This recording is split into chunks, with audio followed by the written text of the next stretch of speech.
بسم اللہ الرحمن الرحیم وصلی اللہ علی النبی الکریم رب اشرح لی صدری ویسر لی امری واحلل عقدۃ من لسانی یفقہوا قولی۔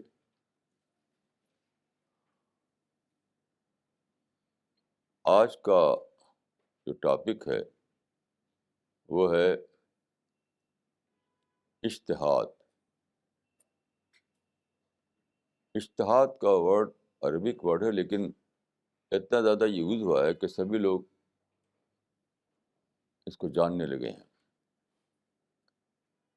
لٹرل طور پر اجتہاد کا مطلب ہے کوشش، to strive, to struggle.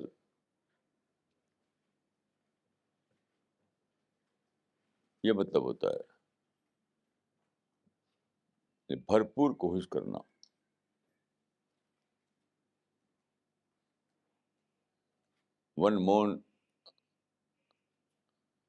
Ones utmost struggle, اس کو کہیں گے اجتہاد۔ اجتہاد اسلام کی ایک ٹرم ہے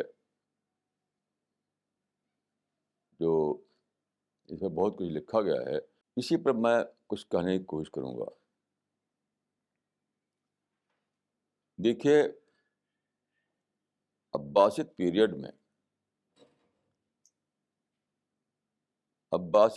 میں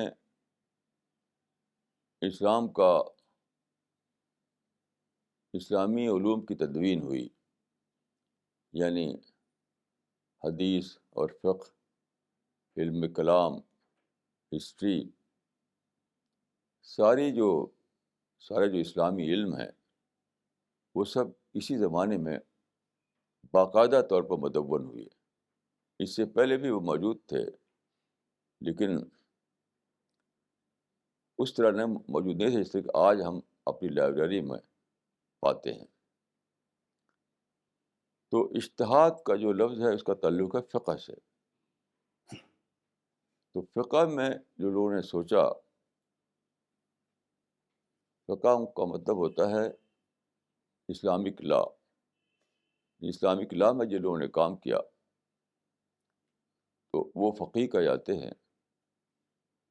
تو ان لوگوں نے سوچ کر کے یہ بنایا کہ اسلام میں شریعت میں چار سورسز ہیں، جس کو کہتے ہیں مصدر یا ماخذ۔ تو چار سورسز ہیں: قرآن، سنت، اجماع اور قیاس۔ قرآن کا مطلب ہے ورڈ آف گاڈ، سنت کا مطلب ہے رسول اللہ نے جو دیا ہے اپنے قول سے یا عمل سے۔ اجماع کا مطلب ہے ان لوگوں کے نزدیک کہ جس پر امت کے لوگ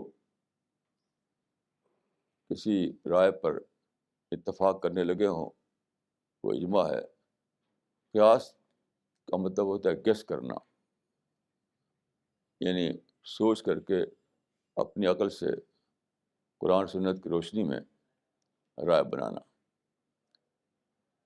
میں سمجھتا ہوں کہ یہ جو کیٹیگرائزیشن ہوا یہ صحیح نہیں تھا، صحیح سینس میں کہ دیکھیے رسول اللہ آخری زمانے میں، رسول اللہ کی ایک حدیث ہے کہ ترکت فیکم الثقلین لن تضلوا ما تمسکتم بہما۔ میں تمہارے درمیان دو بھاری چیز چھوڑ رہا ہوں: خدا کی کتاب اور رسول کی سنت۔ جب تک تم اس کو پکڑے رہو گے تم گمراہ نہ ہوگے۔ جس کو کہتے ہیں ثقلین، یعنی قرآن اور سنت۔ اب سوال یہ ہے کہ جب حدیث میں دو بتایا گیا تھا تو چار کہاں سے بنا لیا انہوں نے؟ پہلا سوال پیدا ہوتا ہے، چار کہاں سے بنا لیا؟ تو میں دیکھ قیاس اور اجماع دونوں ہی ایک بدعت ہے۔ سوال یہ ہے کہ اجماع کا ورڈ جو ہے نہ رسول اللہ نے یوز کیا، نہ ابو بکر خلیفہ اول، نہ عمر خلیفہ ثانی، یعنی پورا جو خلافت راشدہ اس کو ہم کہتے ہیں، تو اجماع کا لفظ تو یوز نہیں ہوا، بات کو یوز ہوا، تو میں اس کو بدعت کہوں گا۔ حدیث بات ہے کہ بدعت میں کبھی خیر نہیں ہوتا، اچھائی نہیں ہوتی۔ اجماع کے تصور کا بہت بڑا نقصان ہوا امت کو، یعنی دو کے سوا کوئی تیسری چیز بھی ہے جو مقدس ہو سکتی ہے، مقدس معنی کہ ایبسلوٹ طور پر وہ ایبسلوٹ ہو سکتی ہے وہ، تو قرآن ایبسلوٹ ہے، سنت رسول ایبسلوٹ ہے۔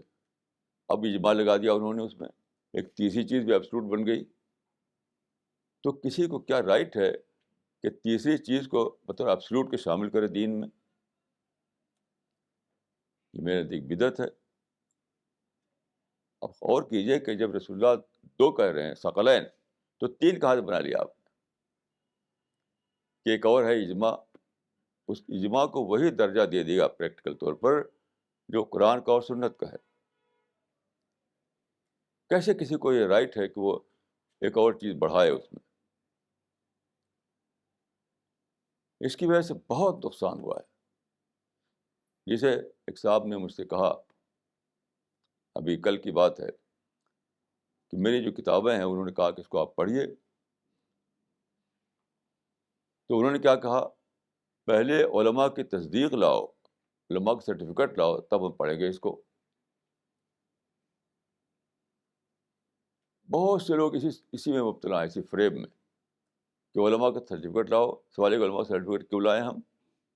تو اس کا صلہ ملتا ہے اجماع میں،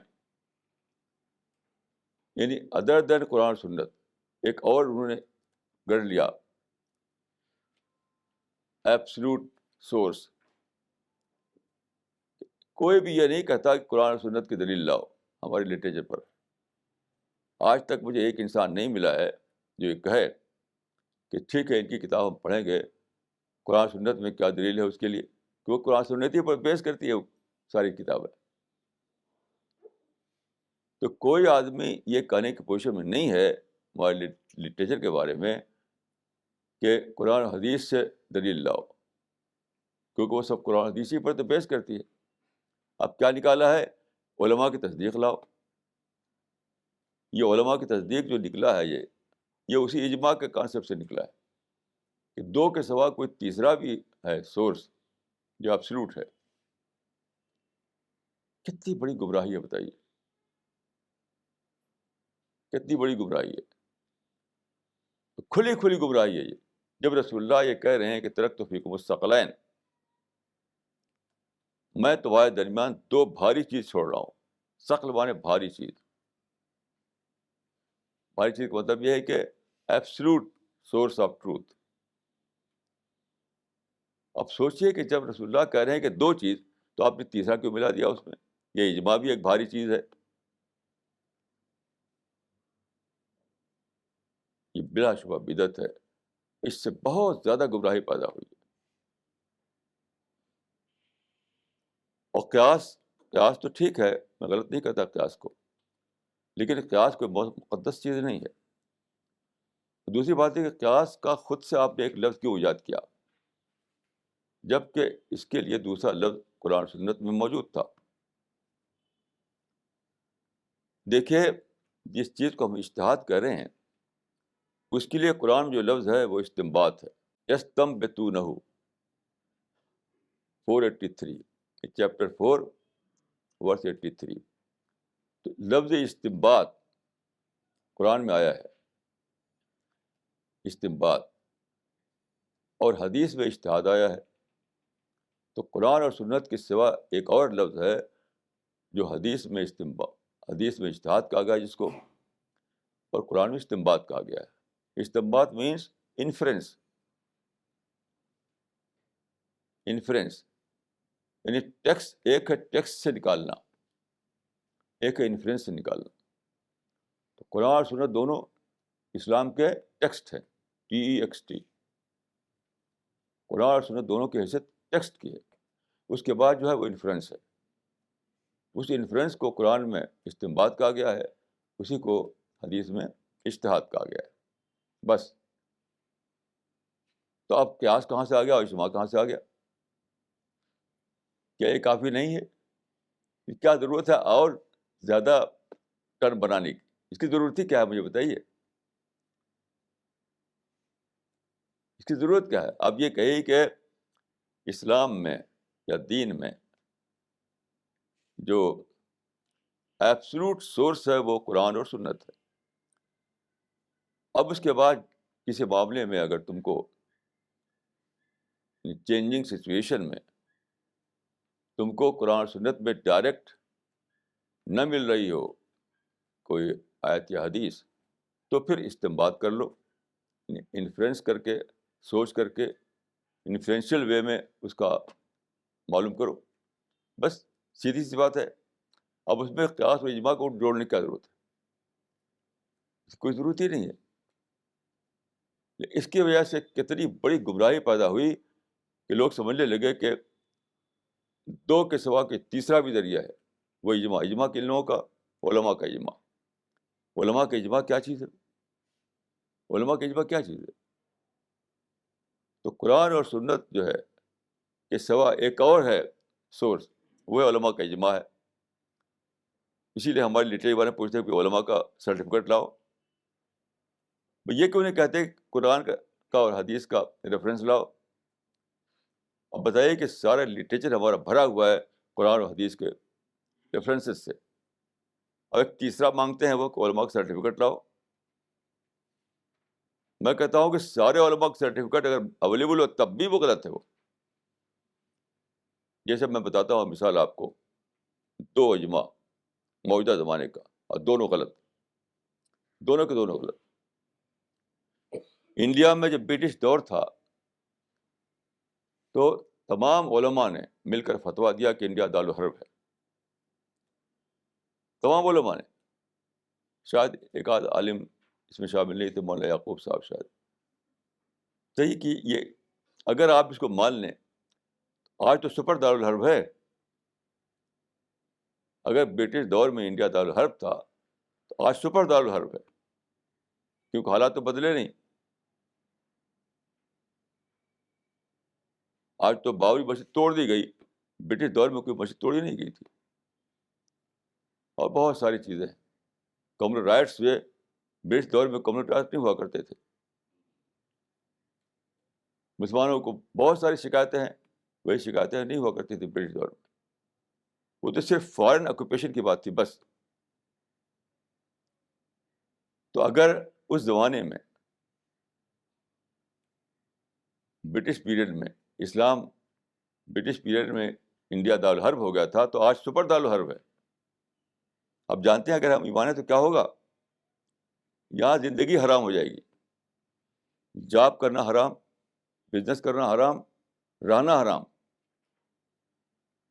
جب آپ مان لیں کہ انڈیا دارالحرب ہے تو آپ کے دو آپشن ہے، یا تو چھوڑ کر چلے جائیں یا لڑیں، یعنی جہاد یا ہجرت.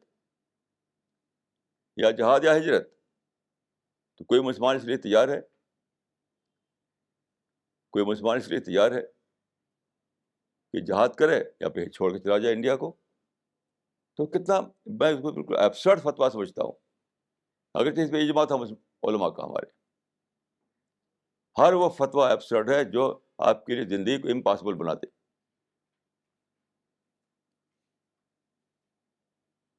یعنی انڈیا میں رہنا، یہاں کھانا کمانا، بچوں کو پالنا، یہی جو نا امپاسبل بنا دے، وہ فتویٰ ایبسرڈ ہے بلا شبہ، وہ ان اسلامک ہے بلا شبہ. تو بتائیے کہ یہ فتویٰ سارے علماء کے اجماع سے دیا گیا، دارالحرب ہے انڈیا. تو اب کیا ہے؟ اس نے آپ لوگوں کو منافقت ڈال دیا ہے کہ ابھی تک علماء نے اعلان نہیں کیا کہ وہ فتویٰ غلط تھا، لیکن انڈیا میں خوب کھا کما رہے ہیں، خوب فائدہ اٹھا رہے ہیں، اپنے بچوں کو اس میں خوب سیٹل کر رہے ہیں. یہی ہے منافقانہ. ایسا فتویٰ آدمی کو آخر میں منافق بناتا ہے، یاد رکھیے. کیونکہ اب دو آپشن رہ جاتے ہیں آدمی کے لیے، یا تو یہ کہے کہ وہ فتویٰ غلط تھا، نہیں تو منافق بن کر رہے، نہیں تو منافق بن کر رہے. تو یہ تو ہمارے علماء نے اعلان نہیں کیا کہ وہ فتویٰ غلط تھا، لیکن سارے علماء اپنے بچوں کو، پوتوں کو، نواسوں کو اسی دن انڈیا میں خوب سیٹل کر رہے ہیں. ہر آدمی اپنی جیب میں موبائل ٹیلی فون لے کر گھوم رہا ہے، کار لوڈ لے کر کار پر بیٹھ کر گھوم رہا ہے، بہت مگن ہے کہ انڈیا میں خوب کما رہے ہیں. تو یہ تو منافقت ہے. تو دارالحرب کا فتویٰ جو تھا وہ واضح طور پر غلط تھا، کیونکہ وہ فتویٰ ہمیں ایک امپاس میں ڈال دیتا ہے کہ ہم چل نہیں سکتے، یا تو مر جائے یا منافق بنے.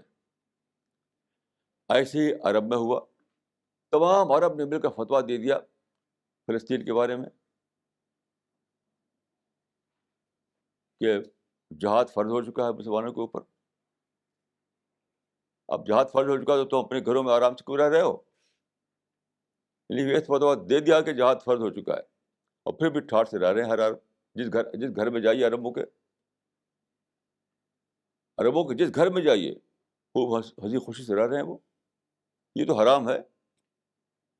اگر جہاد فرض ہو چکا ہو فلسطین میں تو عربوں کے لیے ایک دن بھی خوشی سے رہنا جائز نہیں ہے. پھر یا تو وہ لڑ کر کے مر جائیں، یا ایک دم یعنی وہاں سے چھوڑ کے چلے جائیں، عرب ورلڈ کو چھوڑ کے چلے جائیں. یہ بھی اجماع غلط، یہ بھی اجماع غلط. کیوں؟ یہ بھی ایک اصول ہے کہ جو فتویٰ آپ کے لیے زندگی ہی کو ناممکن بنا دے وہ فتویٰ نہیں ہے، وہ غلط فتویٰ ہے. تو بہرحال یہ جو اجماع کا ایک تیسرا اضافہ کیا گیا، اس کی وجہ سے یہ سب غلطیاں پیدا ہو رہی. کوئی اجماع نہیں. علماء، سارے دنیا کے علماء مل کر کے بھی ایک فتویٰ دے دیں تب بھی ہم کہہ سکتے ہیں غلط ہے. یہ صرف اس کو ہم نہیں کہہ سکتے جو قرآن سے نکل رہا ہو، جو حدیث سے نکل رہا ہو، اس کو ہم نہیں کہہ سکتے. وہاں ہمارے لیے کوئی آپشن نہیں ہے. لیکن علماء کہہ دے تو اس کو آپ مان لیں، کیونکہ آپ نے ایک اجماع کا ایک اصول بنا لیا. اجماع ادر دین قرآن اور سنت ایک اور آپ نے بنا لیا اجماع، جس میں کہ اس کو ایبسلوٹ قرار دے دیا. چاہے دو عالم فتویٰ دیں یا سارے عالم فتویٰ دیں، ہر حالت میں اس پر آپ بول سکتے ہیں. ایک فقیر نے کہا تھا بالکل صحیح، ایتون شیئا من کتاب اللہ حتی اقول. ان کے سامنے علماء کے فتوے پیش کیے گئے تھے تو انہوں نے کہا ایتون شیئا من کتاب اللہ حتی اقول. علماء کے فتوے سے کچھ نہیں ہوتا. خدا کی قرآن جو ہے اس میں سے لاؤ تو ہم مانیں گے. یاد رکھیے، سارے دنیا کے علماء مل کر کا فتویٰ دے دیں اس اصول کے مطابق، اجماع کا جو اصول ہے اس کے مطابق، تو وہ سیکرٹ بن جائے گا، وہ مقدس بن جائے گا. میں کہتا ہوں کہ نہیں مقدس ہے، وہ ہرگز مقدس نہیں. ایک عالم کا فتویٰ اتنا ہی زیادہ یعنی اس کو آپ کرٹیسائز کر سکتے ہیں جتنا کہ سارے عالم کا فتویٰ. کیونکہ علماء جو ہے سورس نہیں ہے، علماء کی حیثیت سورس کی نہیں ہے. اجماع کے نظریے نے علماء کو سورس کی حیثیت دے دی، یعنی رسول کے مقام پر بٹھا دیا، رسول کے مقام بٹھا دیا. کتنی غلط بات ہے یہ.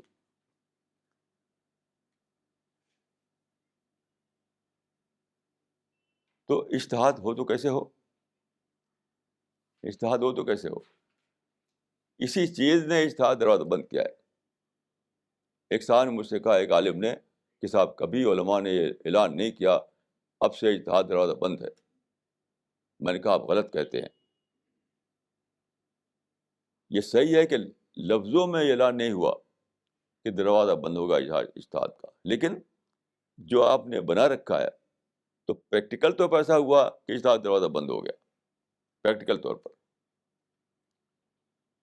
اس میں دیکھیے دوسری غلطی جس نے یہ برائی پیدا کی وہ یہ ہے کہ ٹائٹل دینا شروع کر دیا لوگوں نے. عربوں میں ٹائٹل دینے کا رواج نہیں تھا، یہ ایران میں شروع ہوا اور انڈیا میں آیا. ٹائٹل کا مطلب کیا ہے کہ آپ نے ابو حنیفہ کو کہہ دیا کہ امام اعظم ہے وہ، یہ ٹائٹل ہے. پھر امام اعظم کیا چیز ہوتی ہے؟ کیا حضرت ابوبکر کو خلیفہ اعظم کہا گیا؟ حضرت ابوبکر جو خلیفہ تھے تو کیا ان کو خلیفہ اعظم کہا گیا؟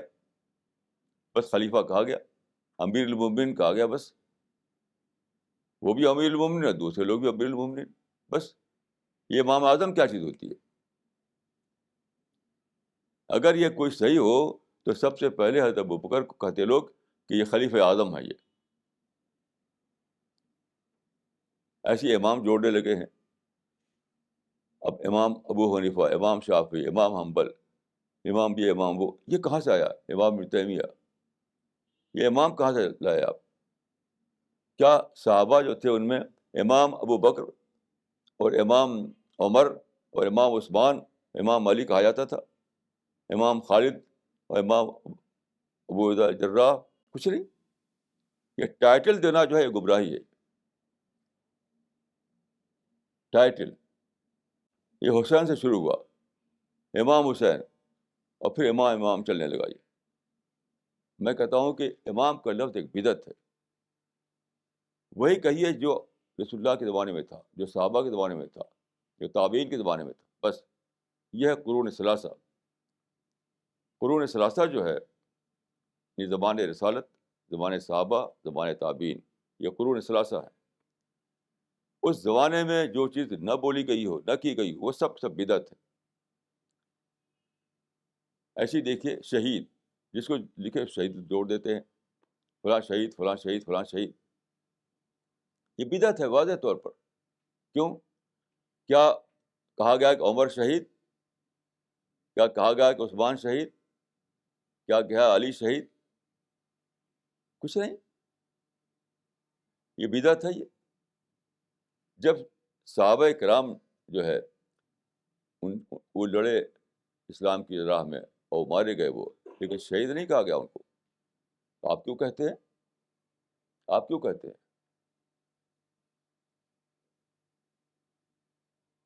یس، امام کہنا بدعت، شہید کہنا بدعت، امام اعظم کہنا بدعت۔ میں اس لیے کہہ رہا ہوں کہ اس سے لوگ یہ ایک رانگ نامن کلیچر ہے۔ یہ رامن کلیچر سے ذہن بنتا ہے۔ اسرائیل میں ایک مسئلہ ہے کہ اگر تم کسی آدمی کو شوٹ کرنا چاہتے ہو تو شور کرو، بھیڑیا بھیڑیا بھیڑیا بھیڑیا، پہلے شور کرو کہ یہ بھیڑیا آ گیا، پھر شوٹ کر دو۔ تو گویا کہ جب آپ ایسے ٹائٹل دیتے ہیں، یعنی ایسا نامنکلیچر استعمال کرتے ہیں، لوگوں کا ذہن اسی سے بنتا ہے۔ جب آپ نے کہنا شروع کہ امام اعظم، تو لوگ یہی سمجھیں کہ امام اعظم ہے یہ۔ دیکھیے انڈیپینڈنٹ تھنکنگ لوگوں کی طرح ہوتی نہیں۔ انڈیپینڈنٹ تھنکنگ تاریخ میں کوئی ایک آدھ آدمی پیدا ہوتا ہے جو انڈیپینڈنٹ تھنکنگ جس کے اندر ہو، پھر ہسٹری میں کوئی ایسا پیدا ہوتا ہے جو رواج چلا رہا ہو اس سے ہٹ کر کے سوچنا، جس کو کہتا ہوں ڈیٹیچ تھنکنگ، یہ کس میں ہوتا ہے؟ اب چل گیا شہید تو ہر آدمی شہید ہی کہے گا، امام چل گیا سب لوگ امام کہیں گے۔ اس لیے سے اسٹرکٹلی آپ اس کو سمجھ لیجئے، تین ہی زمانے جو ہیں وہ صحیح زمانے ہیں۔ اس کو حدیث میں کہا گیا قرون ثلاثہ، قرون ثلاثہ، خیر القرون قرنی ثم الذین یلونہم ثم الذین یلونہم، یعنی عہد رسالت، عہد صحابہ، عہد تابعین، بس اس کا فل اسٹاپ ہے۔ تو اجتہاد میں دیکھیے، اب میں دوسری بات عرض کروں گا کہ وائی اجتہاد، اجتہاد کیوں، اجتہاد کیوں؟ تو قرآن میں آیا ہے کہ وَمَا أَرْسَلْنَا مِن رَّسُولٍ إِلَّا بِلِسَانِ قَوْمِهِ، ہم نے بھیجا رسولوں کو اپنے زمانے کی زبان میں، زبان یعنی لسان قوم میں بھیجا۔ تو اجتہاد دراصل لسان عصر میں اسلام کی بات کو لسان عصر میں بیان کرنا، یعنی ماڈرن ایڈیم میں بیان کرنا، اسی کا نام ہے اجتہاد۔ یعنی ایک بات جو کہی گئی تھی اس وقت کے فریم ورک میں، اس وقت کے ٹریڈیشن میں، اس وقت کے ماحول میں، اس کا ری ایپلیکیشن تلاش کرنا. یہ اجتہاد کا مطلب دیکھیے ریویژن نہیں ہے، یعنی شریعت پر ریوائز کرنا یہ نہیں ہے. ایک صاحب نے کتاب لکھی ہے، اس کا نام ہے وہ A Modern Approach to Islam. Bombay سے چھپی ہے، جو کہا جن کا نام ہے 3A فیضی.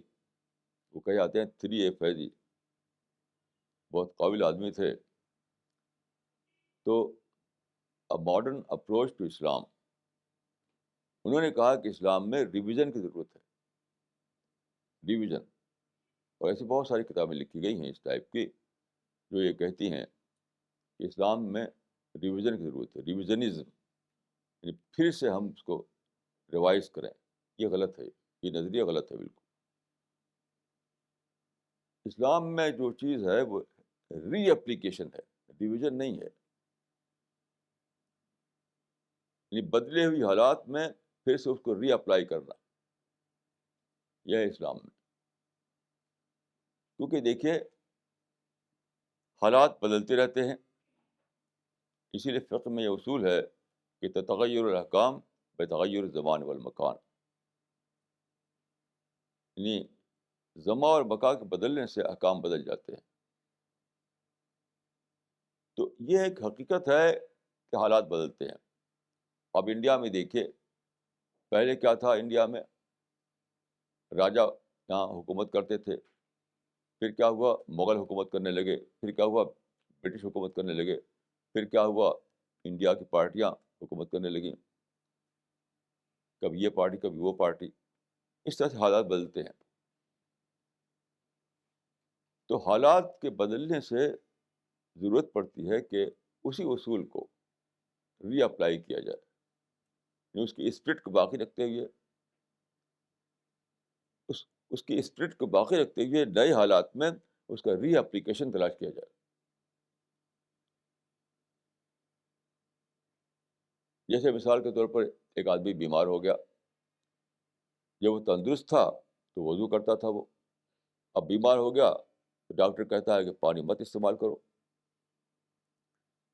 اب کیونکہ حالت بدل گئی. جب تندرست تھا تو پانی استعمال کرنا اس کے لیے ٹھیک تھا، تو وضو کر رہا تھا وہ. اب بیمار ہوگا تو ڈاکٹر کہہ رہا ہے کہ بھائی تمہیں اب پانی سے بچنا پڑے گا. تو دیکھیے حالت بدل گئی، سچویشن بدل گئی. تو اب اس کا ری اپلیکیشن ڈھونڈا جائے گا اسلام کا. وہ کیا؟ تیمم. تیمم جو ہے اسلام کے اصول کا ری اپلیکیشن ہے. تو تیمم میں کیا ہوتا ہے؟ آدمی وضو کرتا ہے لیکن سمبولک وے میں. تیمم جو ہے سمبولک وضو ہے، علامتی وضو ہے. تو وہ وضو تھا، وہ وضو اگر وضو تھا تو یہ وضو سمبولک وضو ہے. یہ ہے ری اپلیکیشن. تو ری ایپلیکیشن کی ضرورت ہمیشہ باقی رہتی ہے، یہ کبھی ختم نہیں ہوتی. اسی کا نام ہے اجتہاد. اجتہاد نام ہے اسلام کے کسی اصول کا ری ایپلیکیشن تلاش کرنا. اب دیکھیے کہ جو ہمارے یہاں جو عباسی دور میں جو فقہ بنی، تو انہوں نے کیا کیا؟ ایک کیٹیگرائزیشن کیا انہوں نے کہ اجتہاد مطلق، اجتہاد مقید، مجتہد مطلق، مجتہد مقید. اور بھی کئی کیٹیگرائزیشن ہوا ہے، کئی. یہ کیٹیگرائزیشن بالکل غلط ہے. بھائی نہ کوئی مجتہد مطلق ہے نہ کوئی مجتہد مقید ہے، بس مجتہد کہیے. یہ اس کی کیا ضرورت ہے؟ کیونکہ اس میں کیا ہوتا ہے، آپ نے یہ مان لیا کہ 4 جو تھے فقہا وہ تو مجتہد مطلق تھے. اب اس کے معنی کیا ہوا کہ آپ نے دروازہ بند کر دیا آگے سوچنے کا کہ مجتہد مطلق یعنی ایبسولوٹ سینس میں وہ مجتہد تھے. تو اب اگر میں نے مان لیا اس کو کہ ایبسولوٹ سینس میں مجتہد آ چکا ہے، اب میرے پاس کیا رہ گیا کام کرنے کا؟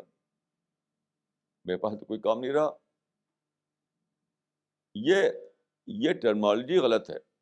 کہ کوئی مجتہد مطلق ہے، کوئی مجتہد مقید ہے. ان پر تو کوئی لمیٹڈ سینس میں مجتہد ہے، کوئی ایبسولوٹ سینس میں مجتہد ہے.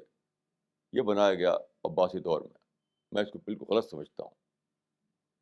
نہ کوئی مجتہد مطلق ہے، نہ کوئی مجتہد مقید ہے. بس مجتہد ہیں سمپلی، ہر ایک بس مجتہد ہے بس. تو کسی آدمی کو مقید اور مطلق کے تعلق سے نہیں دیکھا جائے گا، بلکہ دیکھا جائے گا اس سے کہ جو بات بھی اس نے کہی ہے وہ قرآن سنت کے مطابق ہے کہ نہیں مطابق. اس سے کوئی بات نہیں کہ وہ مطلق ہے یا مقید ہے. یہ سب irrelevant باتیں ہیں، یہ سب irrelevant باتیں ہیں.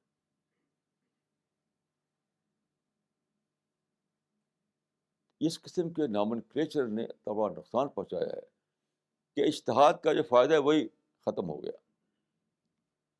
اجتہاد کا فائدہ یہ تھا کہ ہمارا سوچ یعنی تھنکنگ پروسیس چلتا رہے، تھنکنگ پروسیس کبھی اسٹاپ نہ ہو. مسلمانوں کے اندر کریٹیوٹی باقی رہے، کریٹیو تھنکنگ کبھی ختم نہ ہو. اب کیا ہے کہ کریٹیوٹی تھنکنگ ختم ہو گئی.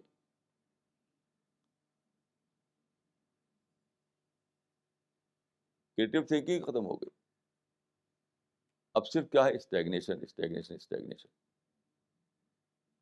آپ دیکھیے کہ اسلام کی بات کی تاریخ جو ہے صرف ایک ایسی کتاب لکھی گئی ہے جو انٹرنیشنل اسٹینڈرڈ کی ہے، وہ ہے ابن خلدون کا مقدمہ.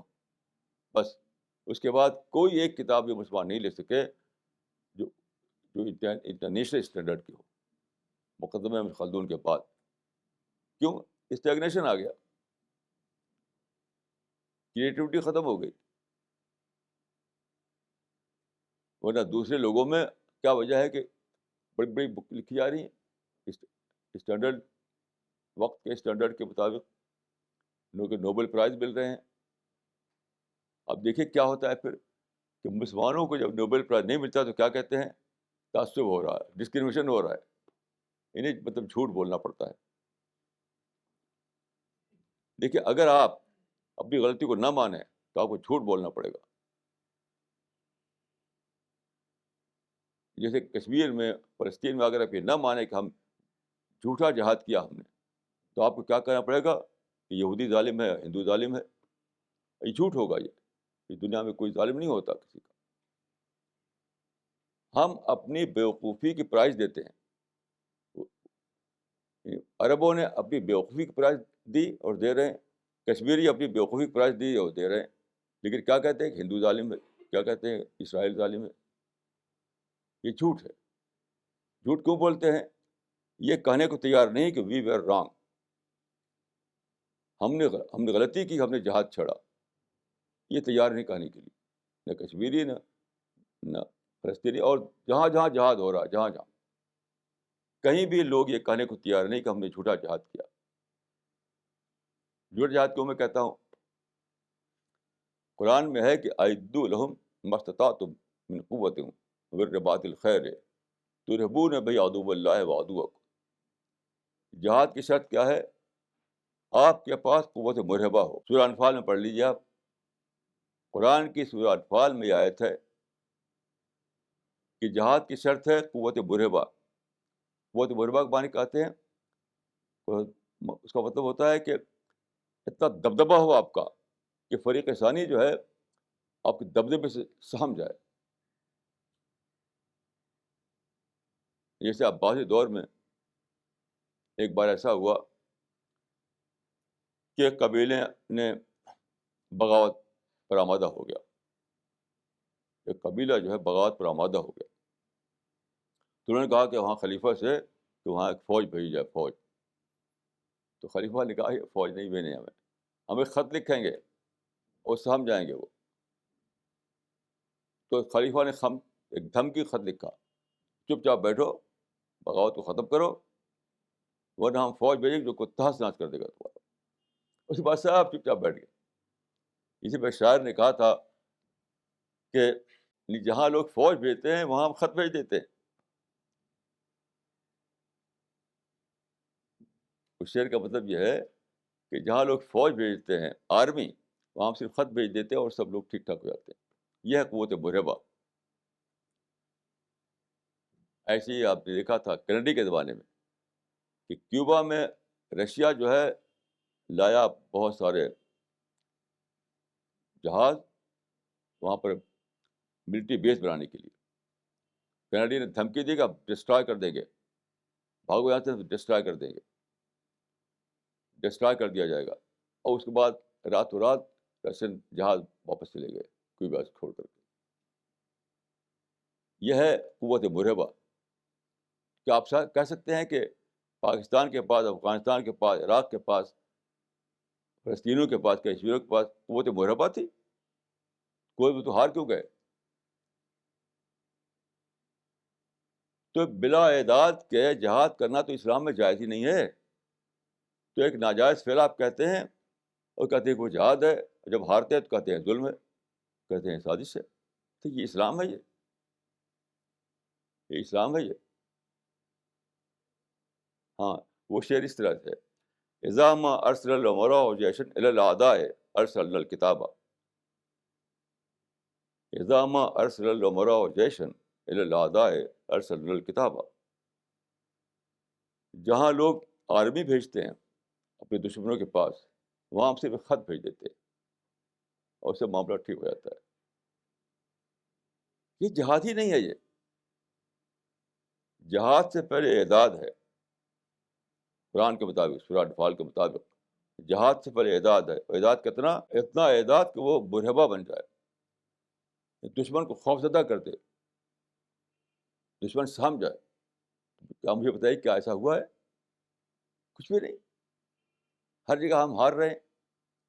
ٹیپو سلطان سے لے کر یاسر عرفات تک سب ہار کی داستان ہے, اور ہارتے ہیں تو کہتے ہیں ظلم ہے, سازش ہے. یہ کہو کہ ہم نے غلط جہاد کیا تھا, بغیر اعداد کے جہاد کیا تھا, بغیر تیاری کے جہاد کیا تھا, یہ کہو. یاد رکھیے زندگی میں جب آپ اپنی غلطی نہ مانیں گے تو آپ جھوٹ بنیں گے, آپ منافق بنیں گے. ایسی غلطی کبھی مت کیجیے, نہ شخصی زندگی میں نہ قومی زندگی میں. غلطی کو نہ ماننے کی پرائز دینی پڑتی ہے یہ کہ آپ منافق بننا پڑتا ہے, آپ کو جھوٹ بولنا پڑتا ہے. آپ کو یعنی لیسر ایول کے بجائے گریٹر ایول سامنے آ جاتا ہے. تو کہہ دیجئے کہ میں غلطی پر تھا, تاکہ آپ کو جھوٹ نہ بولنا پڑے, تو آپ کو منافق بننا نہ پڑے آپ کو. تو بہرحال اجتہاد جو ہے وہ چیز ہے جو آدمی کے ذہن کو کھولنے والا ہے. لیکن اب جو بنا دیا لوگوں نے, اس سے ذہن کو بند کر دیتے ہیں. یعنی جو ذہن, مائنڈ کی جو پروگرس ہے, مائنڈ کا ڈیولپمنٹ ہے, وہی رک جاتا ہے. کلوز مائنڈ میں جینے لگتے ہیں لوگ, کلوز مائنڈ میں اسٹیگنیشن آ جاتا ہے. اور اس کا ہم پرائز سینکڑوں سال سے بھگت رہے ہیں. اس زمانے میں مسلمانوں کا سب سے بڑا مسئلہ جو ہے سازش اور ظلم نہیں ہے کسی کا, وہ ہے انٹلیکچوئل اسٹیگنیشن, انٹلیکچوئل بیکورڈنیس. وہ اسی لیے ہے کہ ہم نے سوچ فکر کو کسی اور کے حوالے کر دیا. سارے بڑے بڑے لوگ پیدا کر لیے ہم نے پہلے, اب کون پیدا ہوگا آپ بتائیے؟ سارے بڑے بڑے لوگ ہم نے پہلے پیدا کر ڈالے ہیں, اب کون پیدا ہوگا؟ امام اعظم پیدا ہو چکے, اب تو امام اصغر پیدا ہوں گے. اس قسم کی سوچ جو ہے یہ ڈیتھ ہے, ڈیتھ, انٹلیکچوئل ڈیتھ ہے. اجتہاد کا مقصد ہے کہ ہم کو انٹلیکچوئل ڈیتھ سے نکالے, ہم کو زندگی دے, انٹلیکچوئل لائف. اجتہاد کا مطلب ہے کوشش کرنا. تو اسلام میں ایک ٹرم ہے, اس کا مطلب یہ ہے کہ نئی سچویشن میں آپ کوشش کر کے یہ جانیں کہ اس سچویشن میں اسلام کو کس طرح اپلائی کیا جائے. گویا کہ اسلام کو ری اپلائی کرنے ہی کا نام ہے اجتہاد. اجتہاد کے بارے میں ابھی میں کچھ عرض کروں گا. یہاں ایک بات عرض کر دوں کہ بعد کے زمانے میں جب کتابیں لکھی گئیں تو لوگوں نے یہ کیا کہ اجتہاد کی دو کیٹیگری بنائی، اجتہاد مطلق، اجتہاد مقید، یعنی ایبسلوٹ اجتہاد اور لمیٹڈ اجتہاد۔ میں نزدیک یہ کیٹیگری غلط ہے، کوئی نہ ایبسلوٹ ہوتا نہ لمیٹڈ ہوتا، بس اجتہاد اجتہاد ہے۔ کوئی بھی معاملہ پیش آئے تو آپ کوشش کر کے جانیے کہ اس معاملے میں اسلام کا کیا حکم ہے، بس یہی اجتہاد ہے، نہ کوئی مطلق ہے، نہ کوئی مقید ہے، نہ کوئی ایبسلوٹ ہے، نہ کوئی لمیٹڈ ہے۔ یہ جو لگایا لوگوں نے کہ ایبسلوٹ اجتہاد اور لمیٹڈ اجتہاد، یہ بالکل غلط شرطیں ہیں۔ اسی میں ان لوگوں نے یہ کیا کہ اجماع کا ایک بنا لیا کیٹیگری، کہ حدیث میں کہا گیا تھا کہ رسول نے فرمایا کہ میں نے دو سورس چھوڑے ہیں تمہارے پاس، قرآن کا سورس اور سنت رسول کا سورس۔ انہوں نے ایک اور بڑھا لیا، اجماع۔ اجماع مطلب ہوتے ہیں کنسنسس آف مسلم اسکالرس۔ اجماع کا مطلب ہوتا ہے کنسنسس آف مسلم اسکالرس۔ میرے نزدیک بالکل غلط ایڈیشن تھا، کوئی چیز نہیں۔ ایک عالم ہو یا 1000 عالم ہو، سب صحیح ہو سکتے ہیں، سب غلط ہو سکتے ہیں۔ یعنی ہر ایک پر کرٹیسائز کیا جائے گا، ہر ایک کی اسکروٹنی کی جائے گی۔ نمبر سے کوئی فرق نہیں پڑتا، نمبر سے کوئی فرق نہیں پڑتا۔ اس کی وجہ سے کیا ہوا کہ اسٹیگنیشن آیا مسلمانوں میں۔ کچھ باتوں کے لیے مان لیا گیا کہ اس پر علماء کا اجماع ہو چکا ہے، مسلم اسکالرس کا کنسنسس ہو چکا ہے، اب سوچنا بند۔ اب کوئی سوچے تو وہ کافر ہو گیا۔ کسی کو یہ رائٹ کیا ہے کہ ایڈ کرے ایک اور چیز اسلام میں؟ کیا رائٹ ہے؟ جب رسول اللہ کہہ رہے ہیں کہ ترک تو فیکم الثقلین، میں تمہارے پاس دو سورس چھوڑ رہا ہوں، خدا کی کتاب اور میری سنت، بس وہاں فل اسٹاپ لگ گیا۔ کسی کو رائٹ نہیں کہ وہ کہے کہ صاحب ایک اور ہے سورس، وہ ہے اجماع، یعنی اسکالرس کا کنسنسس، کچھ نہیں، نتھنگ۔ تو بہرحال میں یہ کہوں گا کہ اجتہاد جو ہے ایک بہت بڑی چیز ہے اسلام میں۔ یہ ہے کریٹیوٹی کو باقی رکھنا، کریٹیو تھنکنگ کبھی ختم نہ ہونے پائے، اسٹیگنیشن، انٹلیکچوئل اسٹیگنیشن کبھی اسلام میں نہ آنے پائے۔ اب میں مثال سے عرض کروں گا، یعنی آج کل کی زبان میں آپ کر سکتے ہیں اسلام کو اپ ڈیٹ کرتے رہنا، اسلام کو اپ ڈیٹ کرتے رہنا، یعنی بدلے ہوئے حالات میں پھر سے اسلام کو کا ری اپلیکیشن جب آپ تلاش کریں گے تو آپ نے اسلام کو اپ ڈیٹ کیا۔ تو اجتہاد کا مطلب تھا اسلام کو برابر برابر اپ ڈیٹ کرتے رہنا، لیکن جو بنایا گیا، لوگوں نے بنایا اصول، اس کی وجہ سے اسلام اپ ڈیٹ نہ ہو سکا۔ آج ہم جو فیس کر رہے ہیں جو پرابلم، وہ نہ کسی کی کانسپریسی ہے، نہ کسی کا ظلم ہے، نہ ڈسکریمنیشن ہے، کچھ نہیں، سب جھوٹی باتیں، جھوٹی باتیں ہیں۔ وہ صرف اس لیے ہے کہ ہم اسلام کو اپڈیٹ نہیں کر سکے، بس اپڈیٹ نہ کرنے کو ہم نہیں مانتے، چونکہ کہ ہم نے غلطی کی، اس لیے آپ کیا کریں، جھوٹ بولتے ہیں، یعنی اپنی جو ہم خود بھگت رہے ہیں اس کو دوسرے کے اوپر ڈالتے ہیں۔ ہم خود بھگت رہے ہیں اس کو ڈالتے ہیں دوسروں کے اوپر، کوئی ہندوؤں پر ڈال رہا ہے، کوئی کرسچن پر، کوئی یہودی پر، کوئی امریکن پر۔ یہ سب بلا شبہ جھوٹ ہے۔ کوئی دنیا میں نہیں ہے جو ہمارے خلاف کانسپریسی کر رہا ہو، ہمارے پاس ظلم کر رہا ہو، کچھ نہیں ہے۔ ہم اپنی ہی نادانیوں کی پرائز دے رہے ہیں، اپنی ہی شارٹ کمنگ کی پرائز دے رہے ہیں، اپنی ہی غلطیوں کی پرائز دے رہے ہیں، بس۔ اب دیکھیے کہ میں مثال دیتا ہوں آپ کو، اسٹیگنیشن سے کیا نقصان ہوتا ہے۔ رسول اللہ کے زمانے میں ایک واقعہ ہوا جس کو کہتے ہیں صلح حدیبیہ، یعنی حدیبیہ ایگریمنٹ۔ حدیبیہ ایگریمنٹ یہ تھا کہ جب لڑائیاں چھیڑ دی، لوگوں نے اٹیک کرنے لگے، تو آپ نے کہا کہ بھائی لڑائی وڑائی بند کرو، ہم تم سے ایگریمنٹ کر لیتے ہیں۔ تو انہوں نے کہا کہ ایگریمنٹ آپ کو ہم کرے تیار ہیں، لیکن ہم اپنی ہی کنڈیشن پر سائن کریں گے۔ تو ان کی کنڈیشن اپنی یونیلیٹرل کنڈیشن لگائی انہوں نے.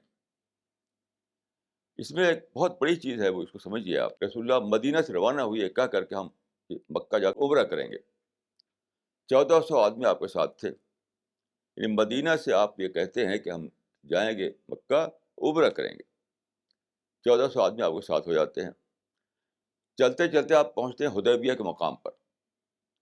حدیبیہ کے مقام پر آپ کی اونٹنی بیٹھ جاتی ہے.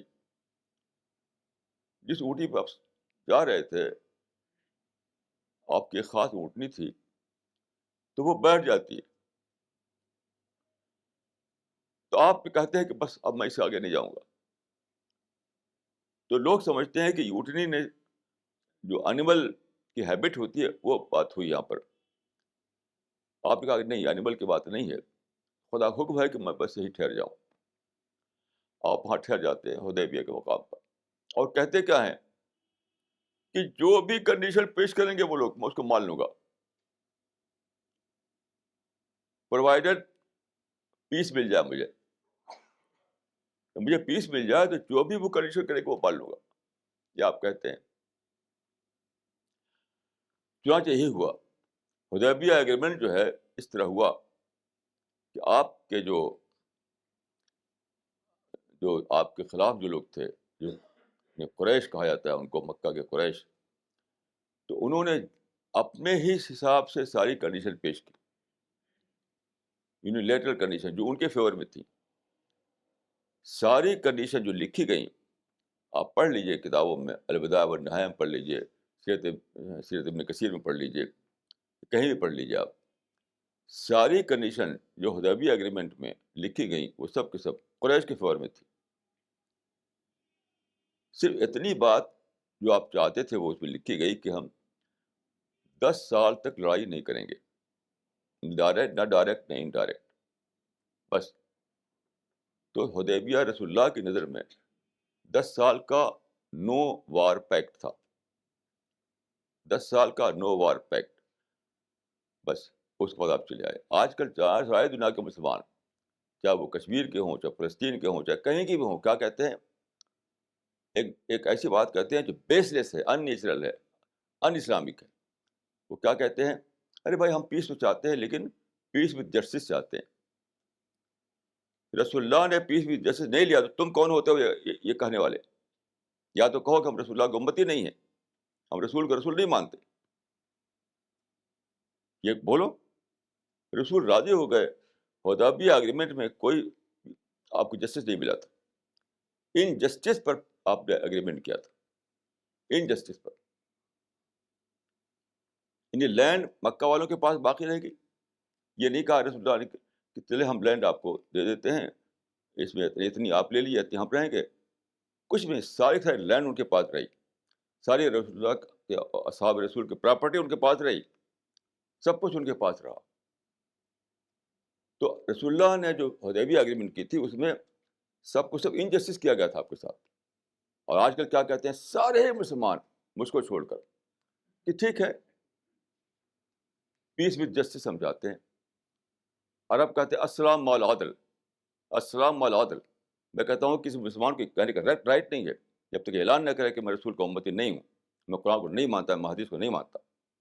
کبھی کہے، کیونکہ رسول اللہ کی سنت ہے. وہ کیا ہے؟ اگر لڑائی ختم ہو رہی ہے تو پیس کر لو، ایگریمنٹ کر لو. ایک ہی کنڈیشن ہے. گویا کہ رسول اللہ کا طریقہ تھا وہ peace for the sake of peace, peace for the sake of justice. یہ رسول اللہ کا طریقہ نہیں تھا. یاد رکھیے دو طریقے ہیں، پیس for the sake of peace اور peace for the sake of justice. سارے ہی مسلمان مجھ کو چھوڑ کر کے کہتے ہیں کہ ہم کو پیس چاہیے، مگر پیس چاہیے جسٹس کے ساتھ.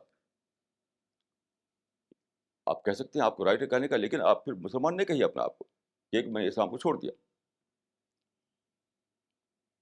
تو بہرحال یہ اس وقت جو ہے لوگ راضی ہوئے، صحابہ کرام جو تھے ان کو بھی بہت زیادہ اس پر ریزرنمنٹ ہوا.